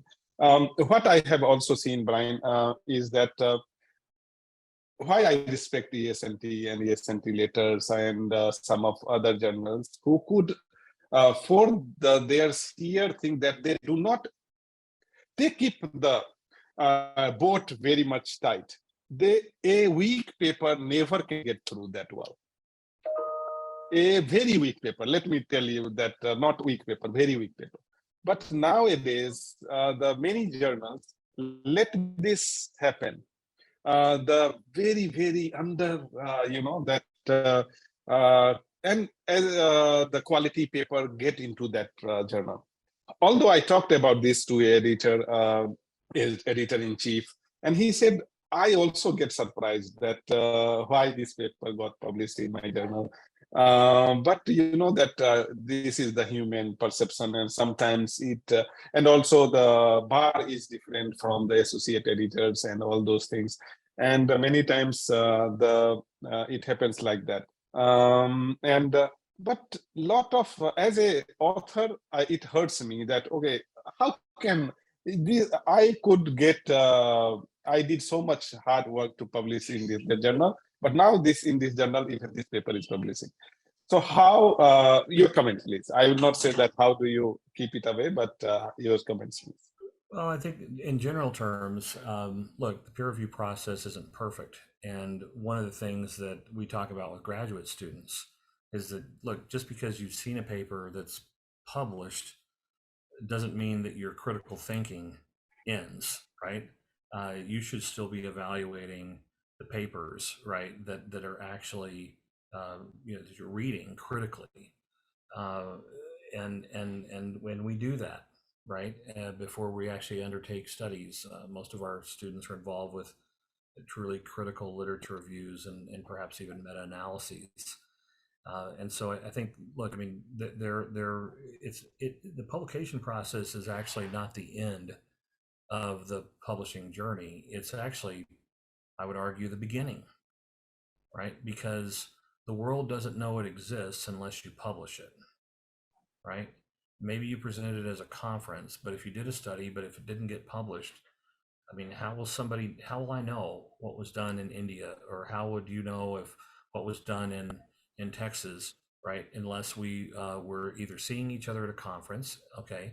But even then, not everything presented as a conference is sufficient quality to be published in peer review. So it hasn't been through the peer review process necessarily, right? So, but once you actually publish in the peer-reviewed journal, right, then that's the process by which the broader scholarly community can examine, right, can benefit from, right. And so that's one of the things that I've talked about with students in the past is that, look, this isn't about getting the paper. This is making sure that once you publish the paper that individuals are able to utilize it, right? Think about the times that government agencies, in Europe, the United States, elsewhere, have actually contacted us for raw data from former student publications from their theses. Well, and we'll send it to them, and they say, "Well, look at this high quality data. We'd really like to use this for some sort of regulatory assessment," right? Well, that's an example of, okay, a paper may have been published 10 years ago, but it's still benefiting the broader community. So I think that's a key consideration. Publication in the journal is, and the process is not perfect in any journal. We strive to maintain the highest standards, of course, at ACS. I think that the students need to make sure that they're realizing that it's really just the beginning of the process. So once you publish it, now it's the opportunity for scientists to review it. And of course, everybody wants to think about citations, but I also try to remind the students that you want to make sure that you're not being cited because it was a good example of a poor study, right? You want to make sure that your work is of high quality, it's sufficiently moved the science, so that the other members of the community can utilize your findings and build from it. That's the scientific process.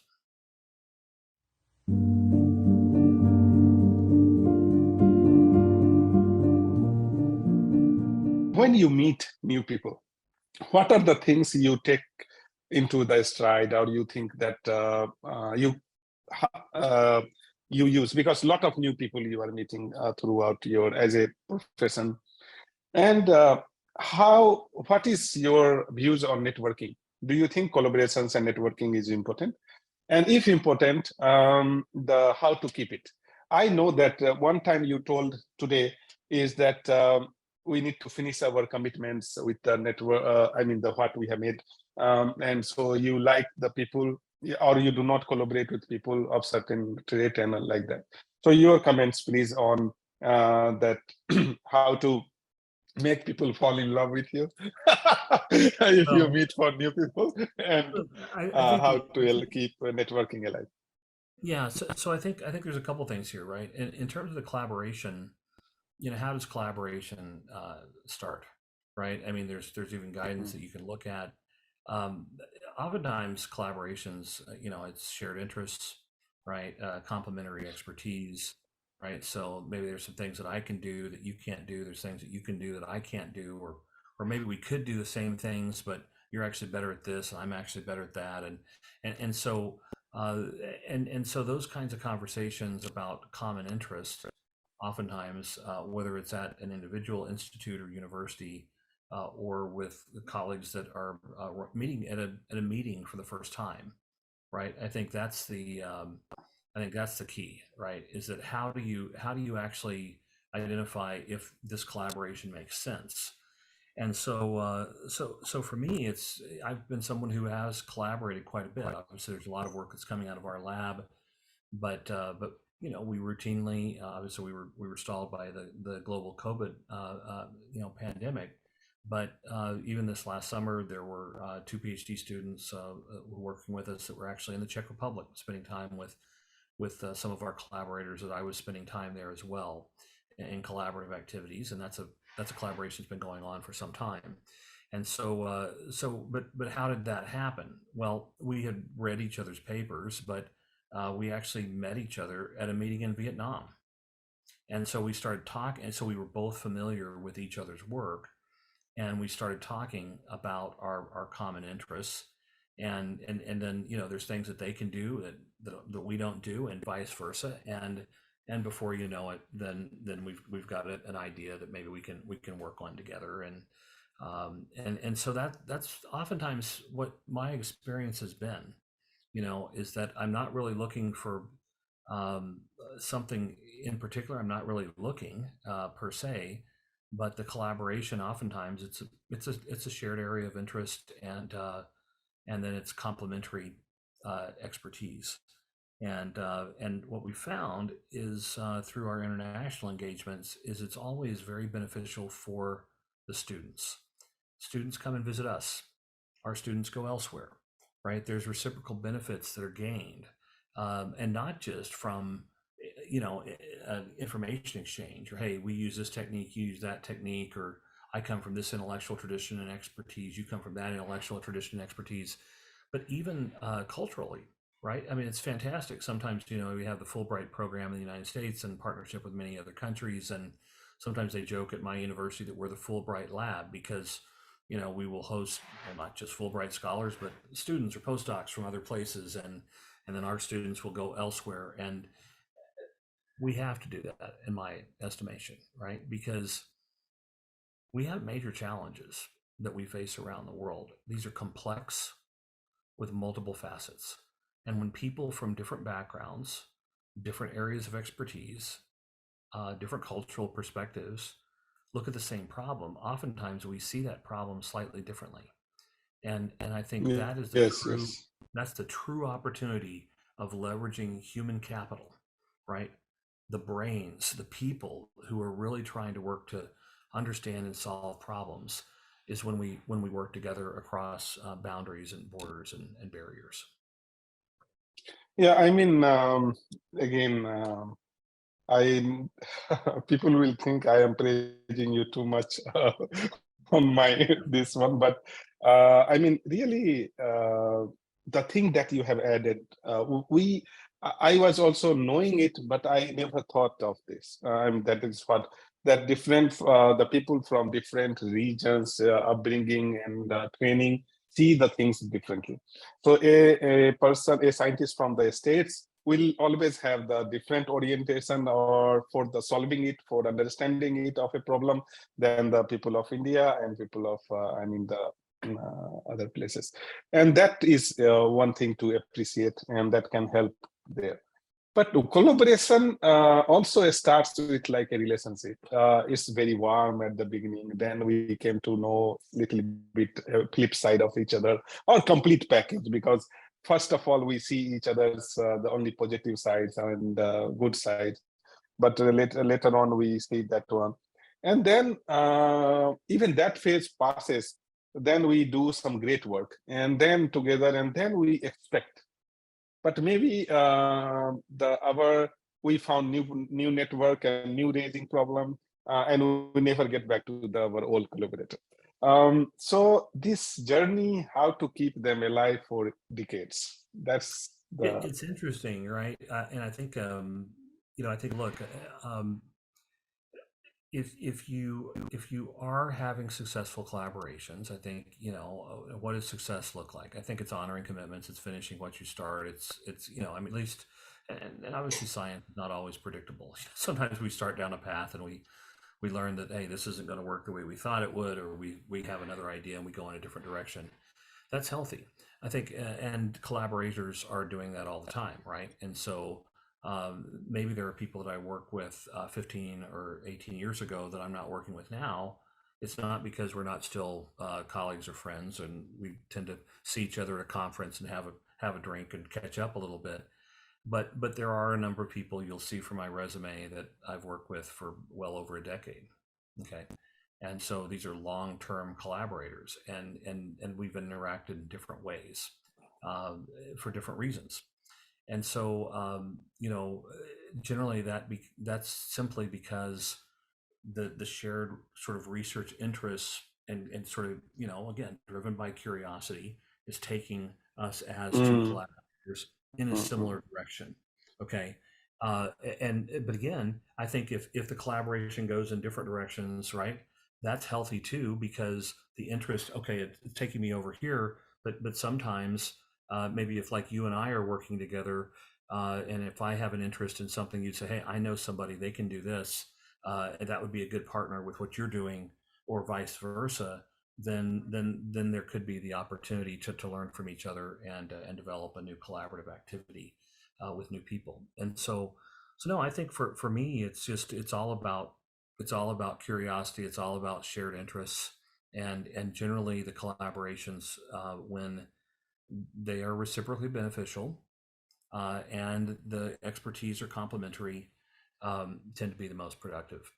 We know that if people are publishing with others from other disciplines, from other countries, the papers tend to be more impactful in terms of readership and impact, right? And as a scholarly publishing community, we've known that for many years, right? Yeah, I mean, you have answered well. Only thing is, I would also like to vouch is that it's not the end that if we are not handling a active project right now, but how my interest changes with time, that has a lot of impact on my networking and for your networking also. Like you got interested in perchlorate. Let's suppose we both were interested in toxicology or a speciation of metal. I remain interested in that and want to go deeper and deeper in there, but you got some another contaminant of choice, which I have no work at all. So such kind of things has to go, will change. And only thing is that a good networking is always two people. So if another person has unduly expectation, networking is going to go in flux. It is always about that how we respond to a call, how I can take your email seriously or urgently. This thing, if not changes, opportunity will again come back.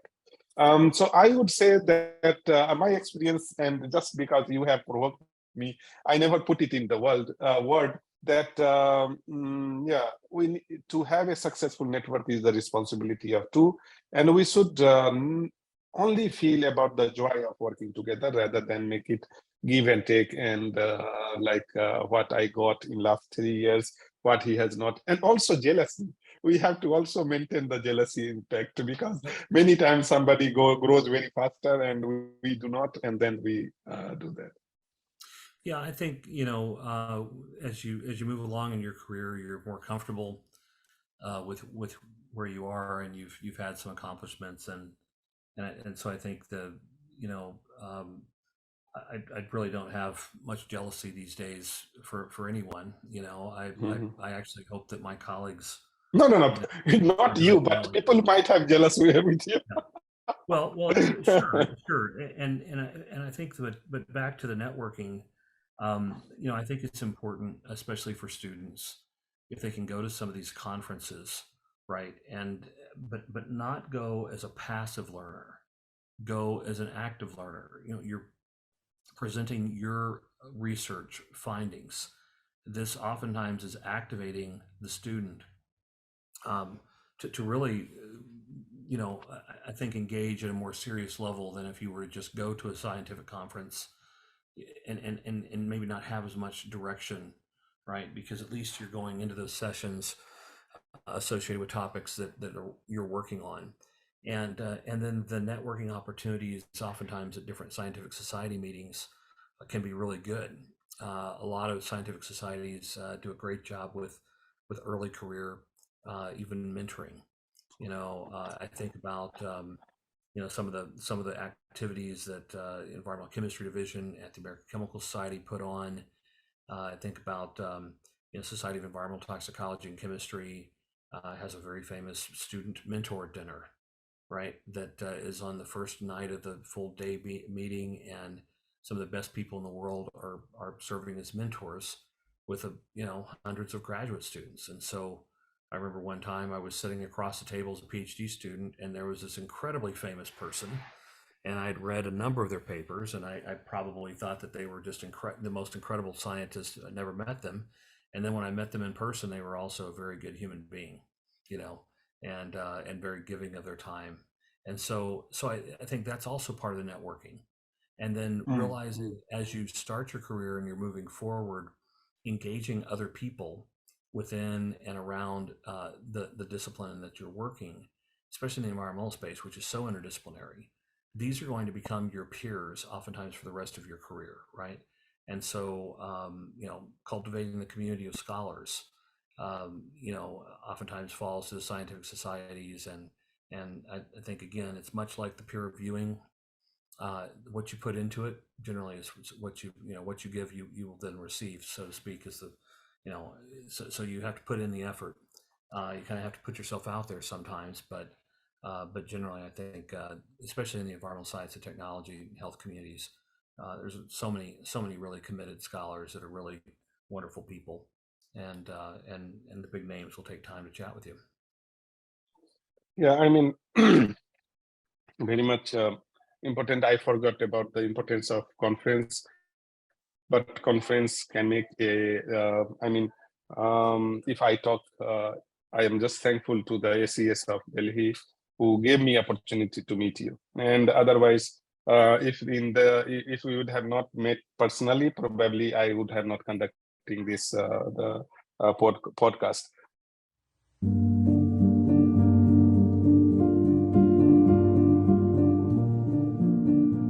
What do you see in a application if it comes for a assistant professor or PhD things?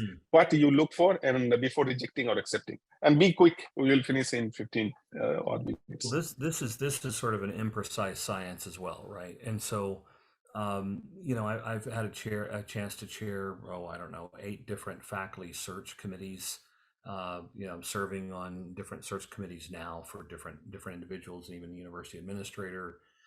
And so what are you looking for, right? I think if you can apply to a position and be responsive to the ad, that is to say, look, I'm not a nuclear physicist. I'm not going to be applying for a nuclear physics faculty position. So you do have to apply to the position.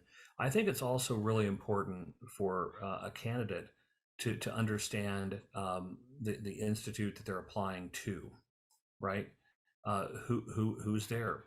What is going on? What is the research strengths? How could I add to that or complement that or take that in new exciting directions? Think about the curricula. Are there core curricula courses that are going to be taught that may need to be covered? Which ones could you actually contribute to directly, right? At different levels, whether it be undergraduate or graduate levels. So oftentimes the fit, and again, there's multiple people involved with search committees, and faculty oftentimes are voting on these types of decisions, and then there's administrators.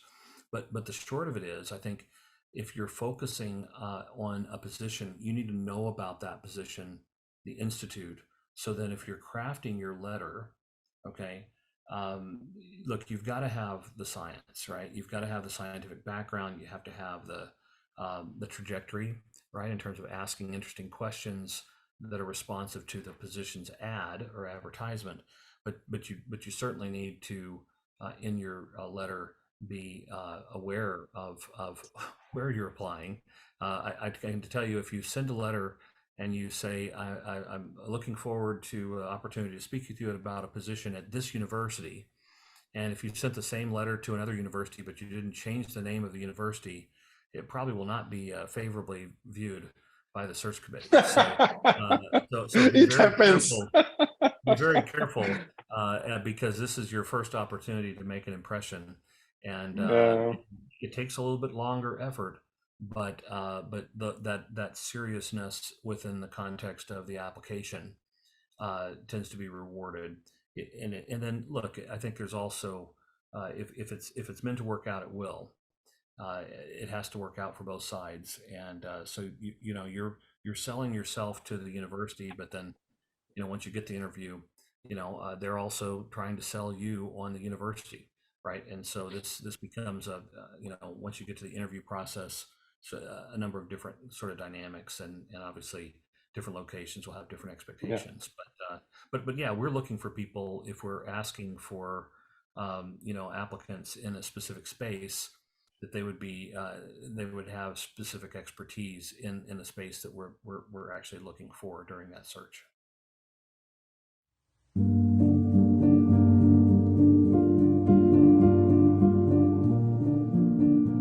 As an editor, you keep on rejecting paper every day and night. So tell me that how do you make that decision, that send it for review or reject it? Yeah, you're asking me the tough questions. And tell me, tell me as a ESNT later, and as a if you were as the environmental management journal or for Aristotle. Yeah, well, I think I really don't want to talk about the other journals I used to work for. I can give you some perspectives from EST letters. Look, I mean, reading our author guidelines, number one, is the most important thing that that someone needs to do. The letter has a specific word limit. It has a specific structure. We have Yeah, I am expectations. culprit of as well. Well, I wouldn't know, but what I'm saying is that looking at the author guidelines to make sure that Yes. that your work is within the scope of the article type that you're applying toward. Mm. Okay. Now, Okay. also, Second. we partner a lot with ES&T, and so ES&T actually, and we include this as a link in our author guidelines, and I put this in editorials as well. There was an editorial put forward by our colleagues at ES&T on, why was my paper rejected without review? Okay, and so this is the name of the editorial, and if you're interested in ES&T, this is the other thing you have to do, right? Is you need to really look at the expectations for different area, and this goes through atmospheric science, environmental engineering, toxicology, microbiology, all of the different spaces. And so, what are the expectations? Look, if you're working on Okay. nanomaterials, you better have characterized Yeah. them. So I think that the individual needs to really take careful look at the author guidelines and some of the editorials, because that'll really help folks that are interested in a journal, and not just ES&T or ES&T letters. So, but I mean, the understanding the trends of the few publications is necessary. I also say that please see that whether such work has published in recent past or not. If it is has been only published in 5 years ago, maybe they are no more interested.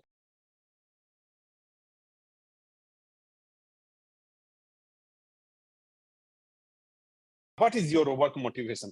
What makes you awake every day? I've got the best job in the world. I really do. Yeah. I go to sleep at night knowing that whatever I did, I was trying to hopefully do my small part to make the world a little better. And as I mentioned earlier in our conversation, look, we're motivated by different things. People, and it's okay, right? People can be motivated by different things. For me, we've got great challenges on this planet, and I yes, think so that's the my serving of motivation. the humanity and also the job that you love, simply love about. How That's do you right. handle pressure? If there is a work pressure, or how do you organize yourself? Yeah, it's interesting, right? So, pressure is real and it affects people in different ways. My approach has always been, and sometimes I've used this saying, work the stressor, or the stressor will work you. So oftentimes, look, good organization, right? Prioritization, of workflows. Um, as you get longer in your probably any discipline, but certainly I think, and I I anticipate very well. Okay, I see things before they happen because I've done it before, so I can anticipate. Okay, if we do this, it's going to take this much effort, right? Or if we agree that we're going to take on this type of project, here's the commitment relative to whatever else that we're all already doing. And so I think those types of strategies also help us work what could become a stress, and ultimately manage the different workflows. And with experience, I think that basically strategy continues to improve. As you've seen it before, you've done it before. You're able to basically work the multiple workflows at the same time. So yeah, I think from a pressure standpoint, I've always just tried to kind of work the stressor, so the stressor doesn't work you, so to speak.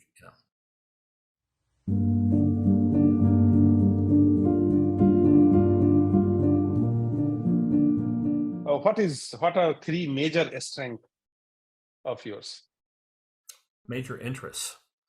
Strength. Oh, I strengths. am very good at this. Oh, I don't know. I don't like to talk about myself too much. I mean, look, I think I respect my colleagues. I think I have gratitude for the students that come from all over the place to come and work with me. And I think that what we can do, and what we've had success doing, is working with others, whether it be with our research team, within our research team, other places at our university, or collaborators around the world, in respectful and productive manner to address big challenges that face the world. And so, but this is just our approach. Again, I don't really like to think about my strengths, but you know, Yeah. So, we're grateful, we're thankful for our students and our collaborators. and I think that is one of the best strength, because this strength shows you have the several other good traits and good virtues. Only then a person can be thankful. If they don't have sense of that understanding where it is the contribution, and if they are not kind, if they are not well balanced, they cannot have the gratitude.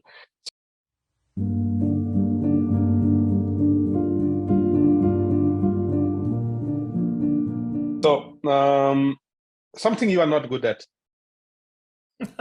Oh, let's ask my wife. She probably knows many things. No. So look, I mean, I like the concept of self mastery, right? That sometimes that you'll see in leadership kind of training. If you look in the mirror, you see yourself, right? And the old saying is, if you're pointing a finger forward, well, there's three fingers pointing back at you. And so, look, I think all of us as professionals are trying to build from our strengths. We're also trying to think about where we're not as strong, and ultimately put more effort toward this. I mean, I think about I've been involved with a lot of things like chemistry, and over the years, and toxicology over the years, and if you would have asked me as an 18-year-old if I would be working in those areas, I wouldn't have thought that would be my strength at all, right? And so, but the interest took me in directions, and so then you recognize, look, I need to get stronger in. I was always pretty good in certain areas, right? But it was like, well, maybe I need to get stronger in math as an undergraduate, and I enjoyed the maths, right, quite a bit, and enjoyed calculus-based physics and these types of things, and so I don't know. I mean, I think what we've always tried to do is say, where do I need to get better, right? And try to continue to improve every step of the way.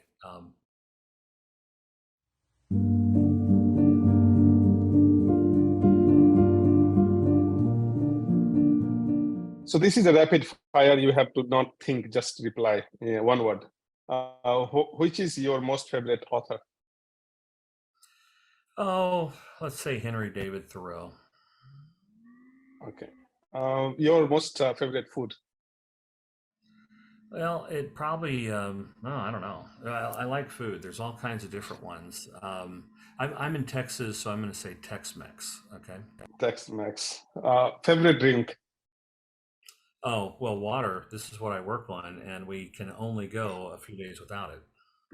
Oh Plus, my it's the basis of many other drinks. God. Your favorite book? No, that's kind of tough. Okay. A book that I really enjoyed, is not a tough read.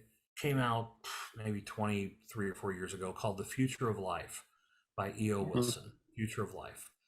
And in The Future of Life, E.O. Wilson talks about the things that are really the biggest threats to biodiversity. And he kind of gives his perspectives on, he uses the HIPPO acronym on habitat, invasive species, population, pollution, and overexploitation of natural resources, the HIPPO acronym, and The Future of Life by E.O. Wilson. It's a great one. But of course, there's, Jared Diamond, Guns, Gerbs, and Steel is a fantastic book. I mean, I could go on and on, but I guess I'll say I really appreciate It's on One Spot, Future of Life by E.O. Wilson. Favorite movie? Do you watch movies? A little bit, yeah. I don't know. Let's see. When I was, I remember going to the movie theater and watching Raiders of the Lost Ark with my dad. So I think I would say Raiders of the Lost Ark. Okay. Yeah. Okay. Favorite actors, both male and female? Oh, well, that's oh, geez, these are tough questions. Okay, well, I think I would say Harrison Ford. Yes. And you know, and you know, the Star Wars. This is when I, you know, the age of growing up, and then he's been in so many different movies. Um, Female. Well, I don't know. I mean, I think maybe the greatest female actress is perhaps Meryl Streep. I mean, you know, she's been in anything that's not any good. I mean, she's pretty incredible. You know? Wow. Your favorite quote, although you are the man of quote. I have written 2 pages of thing from this interview. But what is your favorite quote, if you My have to favorite select one? quote. Well, okay. Since we're on the Raiders of the Lost Ark theme, the quote would be, "It's not the years, it's the mileage." So that might be another interesting thing for scientific discussions from Harrison Ford playing Indiana Jones in Raiders of the Lost Ark. Yeah. What is your mantra of the life, or mantra? Do you know mantra? Well, I don't know if I've got one. Philosophy. I tell my students that, look, what we're trying to do is help people we'll never meet and probably save organisms that we'll never see. So I think that's sort of where we're at. Is our lab is trying to help others and help wildlife and, you know, aquatic terrestrial species that, you know, and that's really where we're at. That's our guiding sort of approach. Favorite restaurant? Oh, now you're getting tough on me. Oh, I don't know. I don't know. Okay. Do Yeah, you let want? me think about that. I'll come back to you on this one. Okay. Yeah. Favorite cuisine? Lebanese? Mexican? Lebanese is good. And I remember going to Lebanon one time, you know, for a site review for a university, and it was good. Oh, it was better in Lebanon. Oh, I don't know. I do like Indian food. I like a good curry. You know, I like guandong, sort of, you know, like Cantonese food, stuff to pass up, you know, breakfast with some dim sum. Oh, I don't know. There's so I'm many. making you hungry now. But quite frankly, I mean, if I were going to just pick something, it's just like fresh fish and vegetables. I mean, this is kind of what I Wow. enjoy Good. the most. Good for giving us the answer. Yeah. Any bucket list? Anything that you wish to do?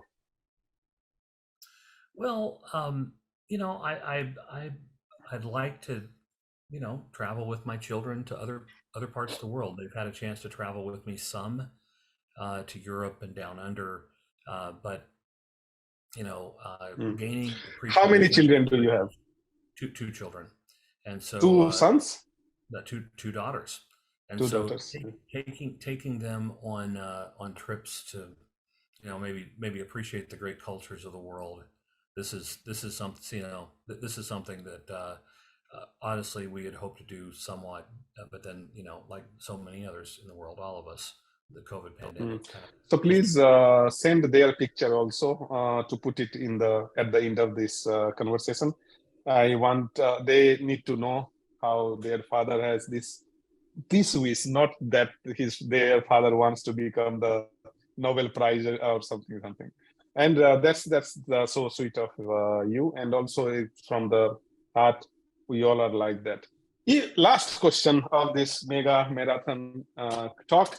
If you were not academician, what you would have been? Oh, I think I would be working at a government research lab. In fact, when I was doing a So PhD. no, you cannot choose research. Oh no, I can't just do tell me. okay. Well, no. I mean, because if when I was in graduate school, I thought, man, that would be the fantastic job, is to work at like an EPA laboratory in Duluth, Minnesota, where they do incredible water quality research on the banks of Lake Superior, and we still have some colleagues that we collaborate with there. But yeah, I think that was going to be my dream job. I didn't expect to become an academic. I thought, well, that would be fantastic. So no, I think I would have done something with nature, you know. Yeah. You know, as I mentioned, this path toward optometry was completely, changed by that aquatic science course. and I'm so grateful because it really set me on the journey that I've been walking ever since, and hopefully will continue for the rest of my career. Thank you so much, Professor Bryan Brooks. I mean, I'm the first beneficiary of such talk. And what I can tell you is that you are one of the rare personalities who has kept the smile throughout this kind of seasoning process. In true sense, you are a seasoned scholar, and a lot to learn from you, because at the same time, you are a great researcher, you are an empathetic person about the globe, you want to save organisms, your life are on the tiny biodiversities, you appreciate it a lot. Your dreams is about your family, not the professional gain. So that says how the work and family both are balancing in your, or contributing to that one. Networking and your warmth in the student, that many times you came up with this, that you are very invested teacher. Although I am not doing some forecasting, but I am just picking the keywords throughout this the talk, and you have been telling, I mean, so down to earth and so passionate. Thank you. And Thank you. your feeling are so see-through. Thank you so much for your time today. I am sorry for My pleasure. getting it twice of that allotted time, but this is mesmerizing. My pleasure. And I hope to see you very soon, my friend.